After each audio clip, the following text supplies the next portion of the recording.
எனக்கு வந்து துபாயில ஃப்ரெண்ட்ஸுங்க பெருசா இல்ல தோழர். நான் வந்து துபாய்க்கு போறேன்ன உடனே வெரிஃபை பண்றதுக்காக Facebookல வந்து ஒரு போஸ்ட் போட்டேன். இந்த மாதிரி துபாயில யாராவது இருக்கீங்களா? நான் அடுத்த மாசம் துபாய்க்கு வரப்போறேன் வேலைக்கு அப்படின்னு சொல்லி போட்டேன். அதில் யாரும் பெருசா ரெஸ்பாண்ட் பண்ணல. எல்லாரும் வாழ்த்துக்கள் அந்த மாதிரி தான் சொன்னாங்களே தவிர துபாயில இருக்கிறவங்க யாருமே என்னை கான்டாக்ட் பண்ணி ஏன்னா எனக்கு வந்து கான்டாக்ட் வந்து கிராமத்தை சேர்ந்தவங்கனால வெளியில யாருமே கான்டாக்ட் இல்லை. ஸோ துபாயில் இருக்கிறவங்கள கான்டாக்ட் பண்ணால் எனக்கு சோஷியல் மீடியா தான் வழியாக இருந்ததுனால சோஷியல் மீடியா மூலமா யாராவது கான்டாக்ட் பண்ணலான்னு ட்ரை பண்ணும்போது அப்போ எனக்கு யாருமே கான்டாக்ட் இல்லை. ஏஜென்ட்டுங்க மூலிமா கூட்டிகிட்டு போயிட்டு அவங்க பேரில் போலியாக கம்பெனி ரெஜிஸ்டர் பண்ணி அவங்க பேர்லேயே யூஐ ஐடி பேங்க் அக்கௌண்ட்லாம் க்ரியேட் பண்ணி அந்த போலியான கம்பெனிங்க பேரில் வந்து லோன் எடுத்து அந்த காசு எல்லாத்தையுமே அவங்களே பிளாங்க் செக்கில் கையெழுத்து வாங்கிட்டு அந்த காசை எடுத்துட்டு இவங்கள வந்து ரிட்டர்ன் டிக்கெட் போட்டு இந்தியாவுக்கு அனுப்பி விட்டு இவங்க தான் இந்த பணத்தை வந்து தூக்கிட்டு இந்தியாவுக்கு ஓடிட்டாங்க அப்படின்னு சொல்லி விசாவை கேன்சல் பண்ணி அவங்க பாஸ்போர்ட்டை வந்து பேன் பண்ணுறது. 9 பேர் ப்ளஸ் நாங்கள் 3 பேர் போனோம்ல, அந்த 12 பேருக்கும் வந்து அந்த ரூமில் வந்து சமைச்சு கொடுக்குற வேலை செல்வமணிக்கும். செல்வமணி வந்து தஞ்சாவூர் பக்கத்தில் இருந்து போன ஒருத்தர். அதுக்காக சக்திவேல்னு ஒரு ஆள். சக்திவேல் பார்த்தீங்கன்னா இந்த தொழுதூர் பசும்பலூர் பக்கத்தில் இருந்து போன ஒரு ஆள். இந்த 2 பேருமே பார்த்தீங்கன்னா அங்கே அந்த 12 பேருக்கும் சமைச்சு கொடுக்குற வேலை செஞ்சுன்னு இருக்காங்க.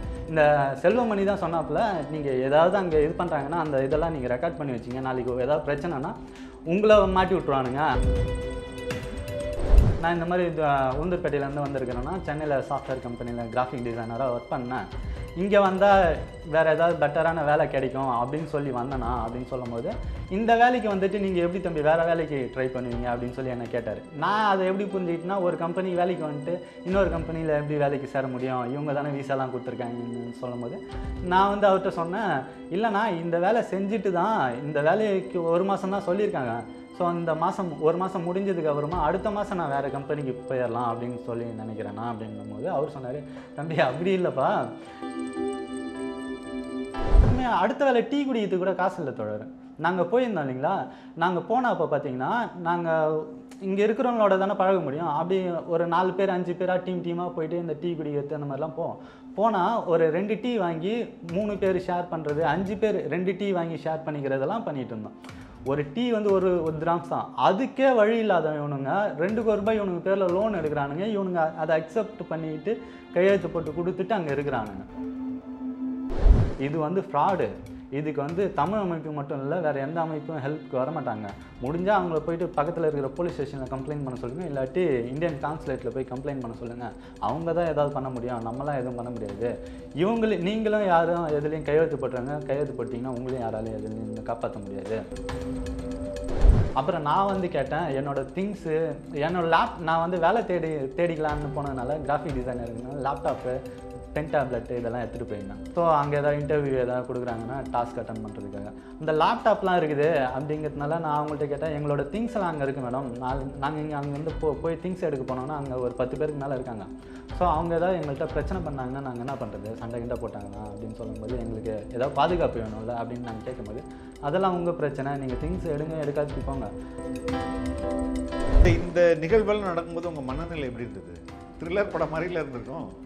ஆக்சுவலி என் தம்பிங்க 2 பேரும் அழுதுட்டாங்க தோழர். ரொம்ப வெளிப்படையாக சொன்னோன்னா, நான் மட்டும்தான் இந்த விஷயத்தை வந்து வெளில கொண்டு வரணுன்னு நான் பார்த்தீங்கன்னா, நான் வந்து அங்கே ஒரு நாள் கூட ரூமில் இவனுங்க 2 பேரும் அங்கே போனதுக்கப்புறமா இந்த விஷயம்லாம் தெரிஞ்சதுக்கப்புறம் ரூம் விட்டு வெளில வரல.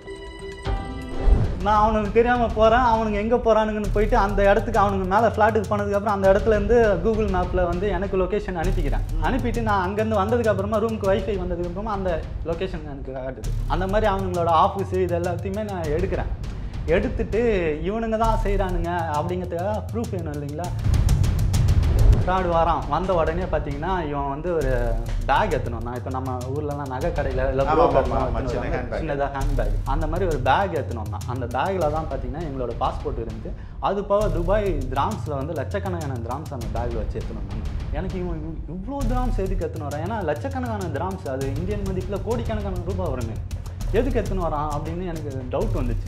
யார் சாதாரண ஆள் இல்லைடா பாடுறா அப்படின்னு சொல்லுவாங்க. ஏன்னா நம்ம ஒரு கம்ப்ளைண்ட் பண்ணியிருக்கோம், கவர்மெண்ட்டுக்கு போய் கம்ப்ளைண்ட் பண்ணிட்டோம்னா நம்ம என்ன பண்ணுவோம், ஒருத்தவனை பற்றி நம்ம ஃப்ராட் பண்ணுறோன்னா பயம் தானே ஒருத்தவனுக்கு. இவன் இவ்வளோ பணம் எடுத்துன்னு வரானே, இவன் எப்படி இவ்வளோ பணம் எடுத்துன்னு. துபாயில் வந்து மும்பை வந்துட்டோம். மும்பை வந்ததுக்கப்புறம் இந்த தம்பி கணேஷ் இருக்கான்ல, அவன் வந்து அந்த யூஏஇ ஆஃபீஸ்க்குள்ளார சண்டை நடந்துன்னு சொன்னான் இல்லைங்களா, நான் என் ஐடி கேட்டு அந்த இடத்துல இவன் வந்து அழுதுட்டு வந்து சொன்னான் இல்லைங்களா, போயிடலாம் நம்ம இங்கேருந்து அப்படின்னு. அப்போ வந்து அவனுக்கு அந்த ப்ராசஸ்க்காக போயிருந்தப்போ அங்கே இருக்கிற ஒரு ஆஃபீஸர் வந்து இவனை வீடியோ கால் பண்ணி வேற ஒரு நபருக்கு வந்து காட்டியிருக்கான், அங்கே என்ன ப்ராசஸ் நடக்குது, இவனை வச்சு என்னெல்லாம் பண்ணுறாங்க அப்படின்ட்டு. Registration ID card form. Okay, இது வந்து செகண்ட் டைம் வந்து நான் அவனை கூட்டிகிட்டு போனேன் இல்லைங்களா, அதுக்கு ரெஜிஸ்ட்ரேஷன் பண்ணி கொடுத்த இது அவனோட பேப்பர். அவன் வந்து நீ இந்தியாவுக்கு போயிட்டு ஃபோட்டோ அனுப்புனா, அதேமாதிரி சென்னை ஏர்போர்ட் வந்ததுக்கப்புறமா நாங்கள் ஃபோட்டோ அனுப்பினோம். ஃபோட்டோ அனுப்புனதுக்கப்புறமா ஓகே நான் கேன்சல் பண்ணுறேன்னு சொல்லி சொன்னான். அடுத்து ஒரு 2-3 நாள் கழிச்சு கேட்கும்போது இந்த வாரம் கேன்சல் பண்ணி அனுப்புகிறேன்னு சொன்னான். அதுக்கு ஒரு 4-5 நாள் கழிச்சு கேட்கும்போது பார்த்தீங்கன்னா, நீ வந்து யார் சொல்லி போனையோ அவங்கள்ட்ட போய் கேளு, உன்னை எவன் கம்ப்ளைண்ட் பண்ண சொன்னால், உன்னால் எனக்கு வந்து 20,000 கிராம்ஸ் லாஸு, அது யார் எனக்கு கொடுக்குறது? மெயில் மூலிமா அனுப்புனதுக்கப்புறமா துபாய் போலீஸ்லேருந்து மட்டும் எனக்கு வந்து ரிப்ளை வந்துச்சு, 48 மணி நேரத்தில் ஆக்ஷன் எடுப்போம் அப்படின்னு சொல்லி. 48 மணி நேரத்தை தாண்டி 2-3 நாள் வந்து ஆக்ஷன் எதுவும் எனக்கு ரிப்ளை அதுக்கப்புறம் எதுவும் கேட்கல. நான் அப்புறம் துபாயில் இருக்கிற நண்பர்களுக்கு கான்டாக்ட் பண்ணி கேட்டேன், என்ன ஏன் இந்த மாதிரி இருக்குது அப்படின்னு சொல்லி கேட்கும்போது, அதாவது நம்மளோட ப்ரெசன்ஸ் வந்து துபாயில் இருந்துச்சுன்னா ஆக்ஷன் இருக்க வாய்ப்பு இருக்குது. அன்பார்ந்த ரெட்பிக்ஸ் உறவுகளே, பல்வேறு அடக்குமுறைகளையும் ஒடுக்குமுறைகளையும் கடந்தும் இன்று வரை எந்த ஒரு அரசியல் கட்சிக்கும் பக்கசார்பில்லாமல் தொடர்ந்து மக்களை மட்டுமே மையப்படுத்தி இயங்கும் ஊடகம் ரெட்பிக்ஸ் என்பது உங்கள் அனைவருக்கும் நன்கு தெரியும். தொடர்ந்து நாங்கள் ஒரு சுதந்திரமான ஊடகமாக செயல்பட உங்களது நிதி உதவி எங்களுக்கு தேவை. உங்களால் முடிந்த அளவு எங்களுக்கு நிதி உதவி செய்யுங்கள். திரையில் தெரியும் இந்த QR கோடை பயன்படுத்தியோ அல்லது டிஸ்கிரிப்ஷனில் உள்ள தகவல்களை பயன்படுத்தியோ உங்களால் முடிந்த அளவு எங்களுக்கு நிதி உதவி செய்யுங்கள். நன்றி. வணக்கம் தோழர். உண்மையிலே வாழ்த்துக்கள். ஏன்னா துபாயிலேருந்து இங்கேருந்து தமிழ்நாட்டிலேருந்து கூட்டு போய் பலரை வந்து ஏமாற்றப்படுறாங்கன்றது ரொம்ப வருஷமாக நம்ம கேள்விப்பட்டுக்கிட்டு இருக்க ஒரு கதை தான். ஆனால் நீங்கள் சொல்கிறது இதெல்லாம் தூக்கி சாப்பிட்ற மாதிரி இருக்குது. பயங்கரமான ஒரு போராட்டம். அந்த போராட்டத்தில் நீங்கள் வெற்றியும் பெற்றிருக்கீங்க. நேர்களுக்கு உங்கள் அனுபவத்தை பகிர்ந்து கொள்ளுங்க. நீங்கள் யார், எங்கே பிரச்சனை ஆரம்பிச்சது, மொத்த கதையும் சொல்லுங்கள். தோழர், நான் வந்து தினேஷ், அப்பா பேர் மாயவன். கள்ளக்குறிச்சி மாவட்டத்தில் உளுந்தூர்பேட்டை தாலுக்காவில் ஷேகுஷன்பேட்டை பாலி புது காலனின்னு சொல்லக்கூடிய ஒரு கிராமத்தை சேர்ந்த பையன். சரி. நான் வந்து துபாய்க்கு வந்து ஜூன் மாதம் 23ஆம் தேதி வந்து சேல்ஸ் ரெப்ரசன்டேட்டிவ் அப்படின்னு ஒரு வேலைக்காக துபாய்க்கு வந்து போனேன். எப்படி போனீங்க துபாய்க்கு? என்னோட பக்கத்து வீட்டு தம்பி கணேஷுங்கிற பையன் வந்து எனக்கு அங்கே வேலை இருக்கிறதா, அவன் கூட சென்னையில் வேலை செஞ்சுட்டு இருந்த தனசேகருங்கிற ஒரு நண்பர் மூலியமாக, அவர் தனசேகர் வந்து துபாயில் வேலையில் இருக்கார். சரி. அவர்கிட்ட வேலை இவன் உதவி கேட்டு அவர் வந்து என் கம்பெனியில் உனக்கு வேலை வாங்கி தரேன்னு சொல்லி, அவர் வந்து உன்னோட இன்னும் வேறு யாராவது இருந்தால் கூட்டிகிட்டு வான்னு சொன்னாப்புல. ஓகே. அதன் மூலிமா கணேஷ் வந்து எங்கள்கிட்ட வந்து துபாயில் ஒரு வேலை இருக்குன்னா நம்ம போவோமா அப்படின்னு சொல்லி கேட்டனால, நானும் இங்கே எனக்கு கொஞ்சம் ஹோட்டல் பிஸ்னஸ் பண்ணின்னு இருந்தேன். அது வந்து சரியாக போகலை, லாஸ் ஆகிடுச்சுங்கிறதுனால சரி வேறு ஏதாவது வேலை தேடலாம் அப்படிங்கும்போது வந்து கணேஷ் சொன்னாங்கிறதுக்காக துபாய்க்கு வேலைக்காக போனோம் தோழர். இல்லை, அதுக்கு முன்னாடி நீங்கள் வந்து அந்த என்ன கம்பெனி ஏதாவது டாக்குமெண்ட்ஸ் எதுவுமே வெரிஃபை பண்ணீங்களா? பண்ணீங்களா? எனக்கு வந்து துபாயில் ஃப்ரெண்ட்ஸுங்க பெருசாக இல்லை தோழர். நான் வந்து துபாய்க்கு போகிறேன்னு வெரிஃபை பண்ணுறதுக்காக ஃபேஸ்புக்கில் வந்து ஒரு போஸ்ட் போட்டேன், இந்த மாதிரி துபாயில் யாராவது இருக்கீங்களா, நான் அடுத்த மாதம் துபாய்க்கு வரப்போகிறேன் வேலைக்கு அப்படின்னு சொல்லி போட்டேன். அதில் யாரும் பெருசாக ரெஸ்பாண்ட் பண்ணல, எல்லோரும் வாழ்த்துக்கள் அந்த மாதிரி தான் சொன்னாங்களே தவிர துபாயில் இருக்கிறவங்க யாருமே என்னை கான்டாக்ட் பண்ணி, ஏன்னா எனக்கு வந்து கான்டாக்ட் வந்து கிராமத்தை சேர்ந்தவங்கனால வெளியில் யாருமே கான்டாக்ட் இல்லை. ஸோ துபாயில் இருக்கிறவங்கள கான்டாக்ட் பண்ணால் எனக்கு சோஷியல் மீடியா தான் வழியாக இருந்ததுனால சோஷியல் மீடியா மூலமா யாராவது கான்டாக்ட் பண்ணலான்னு ட்ரை பண்ணும்போது அப்போ எனக்கு யாருமே கான்டாக்ட் இல்லை. அப்போ வந்து என் கூட படித்த ஒரு 5வது வரைக்கும் படித்த ஒரு நண்பர் மட்டும் அங்கே துபாயில் இருந்தாப்புல, ராசல் கைமாவில் வேலை செஞ்சுட்டு இருந்தாப்புல. அவருக்கு வந்து என்னோடய விசா அனுப்பி கேட்கும்போது வந்து இது வந்து ராசல் கைமா விசா வச்சா, நானும் அந்த ஏரியாவில் தான் இருக்கிறேன், நீங்கள் வாங்க வந்தீங்கன்னா நம்ம மீட் பண்ணலாம் அப்படிங்கிற மாதிரி சொன்னாப்புல. அவருக்கு வந்து இதை வந்து செக் பண்ணுற அளவுக்கு பெரிய இது இல்லை. உங்களுக்கு என்ன வேலை, அதுக்கு ஆஃபர் லெட்டர் எதுவும் நீங்கள் கேட்டு வாங்கினீங்களா அது மாதிரி? ஆமாம் தோழர், எனக்கு வந்து சேல்ஸ் ரெப்ரசன்டேட்டிவ் வேலை அப்படின்னு சொல்லியிருந்தாங்க. அந்த கம்பெனியில் இருக்கிற எங்களுக்கு வேலைக்கு கூப்பிட்டு வந்தாப்புல இல்லைங்களா, கூப்பிட்டு போனாப்புல இல்லைங்களா தனசேகர். அந்த தனசேகர்கிட்ட வந்து நாங்கள் கேட்டப்போ வந்து தனசேகருக்குமே பெருசாக படிப்பறிவு கிடையாது. ஓகே. அதனால் தனசேகர்கிட்ட வந்து நான் கேட்கும்போது வந்து இங்கே வந்து இந்த கம்பெனியில் ஹவுஸ் கீப்பிங் வேலையும் கிச்சன் அசிஸ்டண்ட் வேலையும் அது போக நீங்கள் படிச்சிருக்கீங்கிறதுனால ஆஃபீஸ்குள்ளார ஏதாவது வேலை கொடுப்பாங்க அப்படின்னு தான் சொன்னாப்புல. அது என்ன வேலைன்னு எங்களுக்கு சொல்லுங்கன்னா, எங்களுக்கு ஆஃபர் லெட்டர் கொடுங்க முறையா, நாங்கள் வந்து பார்க்குறோம் அப்படின்னு சொல்லி நான் கேட்டப்போ வந்து எங்களுக்கு வந்து ஒரு ஆஃபர் லெட்டர் அனுப்பி விட்டுருந்தாங்க. 3 பேருமே படிச்சிருக்கோம். நானும் என் தம்பி வந்து டிகிரி முடிச்சிருந்தோம், கணேஷ் வந்து டிப்ளமோ பண்ணியிருந்தான். அதனால 3 பேருக்குமே வந்து சேல்ஸ் ரெப்ரசன்டேட்டிவ் வேலைன்னு சொல்லி ஆஃபர் லெட்டர் ஒன்று அனுப்புனாங்க. அது வந்து இதுதான் அந்த ஆஃபர் லெட்டர் இல்லையா? ஆமாங்க. Add Supply Hub Free Zone LLC அப்படின்ற கம்பெனிலேருந்து உங்களுக்கு கொடுக்குறாங்க. ஓகே. எத்தனை நாளைக்கு? ஆனால் வேலை வந்து 28 நாளைக்கு தான் போட்டு கொடுத்துரு, 26 நாளைக்கு தான். ஆமாம், அந்த 26 நாள் அப்படின்னு சொல்லி வந்திருந்தப்போ நான் டவுட் ஆகி கேட்டேன். எங்களுக்கு வந்து 1 மாதம் 26 நாளைக்கு எப்படின்னா ஒருத்தன் ஆஃபர் லெட்டர் கூப்பிட்டு எந்த அனுப்புறானே அப்படின்ட்டு அப்படின்னு சொல்லி நான் கேட்டேன். 26 நாளைக்கு எப்படி வேலை அப்படின்ட்டு நான் கேட்கும்போது தனசேகர் வந்து சொன்னாப்புல, அந்த கம்பெனியில் கேட்டுட்டு என்ன சொன்னாப்புல, தம்பி நான் கம்பெனியில் கேட்டேன், அதாவது கம்பெனி பேரில் வந்து அந்த கம்பெனி நடத்தின்னு இருக்காங்க இல்லையா, அந்த கம்பெனி பேரில் வந்து லோன் எடுக்கிறாங்க. இந்த லோன் மட்டும் கிடைச்சதுன்னா அவங்களுக்கு இந்த கம்பெனி இன்னும் பெருசு பண்ணுவாங்க, அப்போ இன்னும் நிறைய எம்ப்ளாயீஸை வந்து எடுப்பாங்க வேலைக்கு, உங்களுக்கும் வேலை இன்னும் 2 வருஷத்துக்கு எக்ஸ்டெண்ட் ஆகும்னு சொல்கிறாங்க. அதனால் நீங்கள் ஒருத்தரும் இது பண்ணிக்காதீங்க, நானும் இந்த கம்பெனியில் தான் வேலை செய்கிறேன், நான் 4 மாதமாக வேலை செஞ்சுன்னு இருக்கேன், அதனால் உங்களுக்கு எந்த பிரச்சனையும் வராது, நானும் இங்கே தானே இருக்கிறேன், கவலைப்படாதீங்க, நான் பார்த்துக்கிறேன் அப்படின்னு சொல்லி கூப்பிட்டாப்புல. சரி, அதனால தான் நாங்கள் அங்கே போனோம். எப்படி போனீங்க? அவங்களே விசா அனுப்பி டிக்கெட் வந்து ஜூன் 23 சென்னையிலேருந்து துபாய்க்கு வந்து ஃப்ளைட் டிக்கெட் போட்டு கொடுத்தாங்க. ஏர் இந்தியா ஃப்ளைட்டில் சாயங்காலம் 6 மணிக்கு கிளம்புற ஃப்ளைட்டில். அந்த ஃப்ளைட்டில் ஏறி நாங்கள் வந்து துபாய் ரீச் ஆனதுக்கப்புறம் ஒரு 10 மணி போல் ரீச் ஆனோம். நைட்டு ரீச் ஆனதுக்கப்புறமா தனசேகருக்கு இன்ஃபார்ம் பண்ணும்போது தனசேகர் வந்து வாட்ஸ்அப்பில் வந்து எங்களுக்கு வந்து ஒரு அட்ரஸ் அனுப்பியிருந்தாப்புல, கூகுள் மேப்பு அனுப்பியிருந்தாப்புல. அது வந்து துபாயில் மங்குல்ங்கிற ஏரியாவில் ஃபேமிலி சூப்பர் மார்க்கெட்னு, அந்த ஃபேமிலி சூப்பர் மார்க்கெட்டுக்கு எதிரில் வந்து ஹெச்ஜே ரியல் எஸ்டேட் பில்டிங்கு, அந்த பில்டிங்கில் 5வது ஃப்ளோரில் 510 ரூம் நம்பரில் அந்த அட்ரஸ் அனுப்பிவிட்டு, இந்த இடத்துக்கு டாக்ஸி பிடிச்சி வாங்க, டாக்ஸிக்கான காசை நாங்களே கொடுத்தாரோன்னு சொன்னாப்புல. நாங்கள் வந்து டாக்ஸி பிடிச்சி ஏர்போர்ட்லேயே டாக்ஸி பிடிச்சி அங்கே போய் இறங்கிட்டு தனசேகருக்கு இன்ஃபார்ம் பண்ணோடனே தனசேகர் வந்து அங்கே பங்களாதேஷ்கார யூசுஃப்னு ஒருத்தன், அவன் தான் இன்சார்ஜாக இருந்தான். யூசுஃப்ன்றது இவர் தான். யூசுஃப். ஆமாம். Okay okay. இந்த யூசுஃப் வந்து என்ன பண்ணாப்புலன்னா, இவங்க தனசேகர், யூசுஃப், இன்னும் அங்கே ஒரு 4-5 பேர் தமிழ்காரங்க அங்கே இருந்தாங்க ஆல்ரெடி. ஆமாம். எத்தனை பேர் இருந்திருப்பாங்க? தனசேகர் கூட 8 பேர், தனசேகரோட சேர்த்து 9 பேர். அவங்கெல்லாம் எந்த ஊரை சேர்ந்தவங்க? அவங்கள வந்து 5 பேர் வந்து தஞ்சாவூர் பக்கத்தில் இருந்து ஒரு கிராமத்தை சார்ந்தவங்க. அதாவது அவங்கள எல்லாரும் என்ன கிராமம்னு தெரியல, தஞ்சாவூர் சுற்றி இருக்கிற கிராமம். அதில் அந்த 9 பேர்த்தையும் பார்த்தீங்கன்னா தஞ்சாவூர் பக்கத்தில், தஞ்சாவூர் திருவாரூர் ரோட்டில் இருக்கிற நீடாமங்கலத்துக்கு அடுத்ததாக இருக்கிற கொரடாச்சேரிங்கிற கிராமத்தில் வந்து ஒரு ஏஜென்ட் ராஜாங்கிறவர் வந்து கூட்டிகிட்டு போய் அந்த சேர்த்துருக்கிறாரு. கொரடாச்சேரி சேர்ந்த ராஜா தான் இந்த 9 பேரை கூப்பிட்டு போயிருக்கிறாரு. அவர் தான் கூப்பிட்டு போனாப்புல. தனசேகர் உங்களை கூப்பிட்டு போகிறாரு. ஆமாம். அதுக்கு அந்த 5 பேர் முன்னாடி எவ்வளோ நாளாக இருக்கிறாங்க? அவங்க வந்து 4 மாதமாக இருந்திருந்தாங்க. Okay okay. அந்த 5 பேர் வந்து தஞ்சாவூர் சுற்றி இருக்கிறவங்க, மீதி 3 பேர் வந்து தொழுதூர் பெரம்பலூர் இருக்கு இல்லைங்களா, அந்த ஊருக்கு பக்கத்தில் வந்து பசும்பலூர் அப்படிங்கிற கிராமத்தை சேர்ந்த ஒரு 3 பேர். அதுக்கு அடுத்தது வந்து சென்னையை சேர்ந்த தனசேகர்னு ஒருத்தர். இந்த தனசேகர் ஒய்ஃப் வந்து அந்த ராஜாவுக்கு ரிலேட்டிவ் நினைக்கிறேன், அவங்க வந்து அந்த தஞ்சாவூர் பக்கத்தில் சேர்ந்தவங்க, காவியாங்கிறவங்க. இப்படி அவங்க போய் சேர்றீங்க. அதுக்கப்புறம் என்னாச்சு? அந்த ரூமில் போய் சேர்ந்துடுறீங்க. அங்கே போனதுக்கு அப்புறமா இவங்க வந்து அந்த டாக்ஸிக்கு வந்து யூசுஃப் தான் காசு கொடுத்தான். கொடுத்ததுக்கப்புறமா மேலே கூட்டிகிட்டு போயிட்டு சாப்பாடு கொடுத்தாங்க. சாப்பிட்டுட்டு இருக்கும்போது யூசுஃப் வந்து எங்களை 3 பேரோட பாஸ்போர்ட் வாங்கிட்டான் தோழர். அடுத்தது இந்த மெடிக்கல் செக்கப்பு, யூஏஇ ஐடி, அந்த ப்ராசஸ்லாம் இருக்கும் இல்லைங்களா, அதுக்காக வாங்கிட்டு போயிட்டு அவன் ஆஃபீஸில் கொடுத்துட்டு நாளைக்கு இவங்களுக்கு ஆஃபீஸில் கூப்பிடுவாங்கன்னு சொல்லி சொன்னான். ஆனால் அடுத்த நாள் எங்களை ஆஃபீஸ் கூப்பிடல. இவங்க அந்த ரூமில் இருந்தாங்க இல்லைங்களா, அந்த 9 பேர், இவங்க மட்டும் அந்த கம்பெனி வந்து பார்த்தீங்கன்னா global legal visa and solution அப்படிங்கிற பேரில் வந்து அவனுங்க வந்து ஒரு லீகலாக ஒரு கம்பெனி நடத்தின்னு இருக்காங்க. யார் நடத்துறது? இந்த நார்த் இந்தியாவை சேர்ந்த தருண் அகர்வால், பங்கஜ் சிங், சுபம், அதுக்கு அடுத்தது வந்து அசர்பைஜானை சேர்ந்த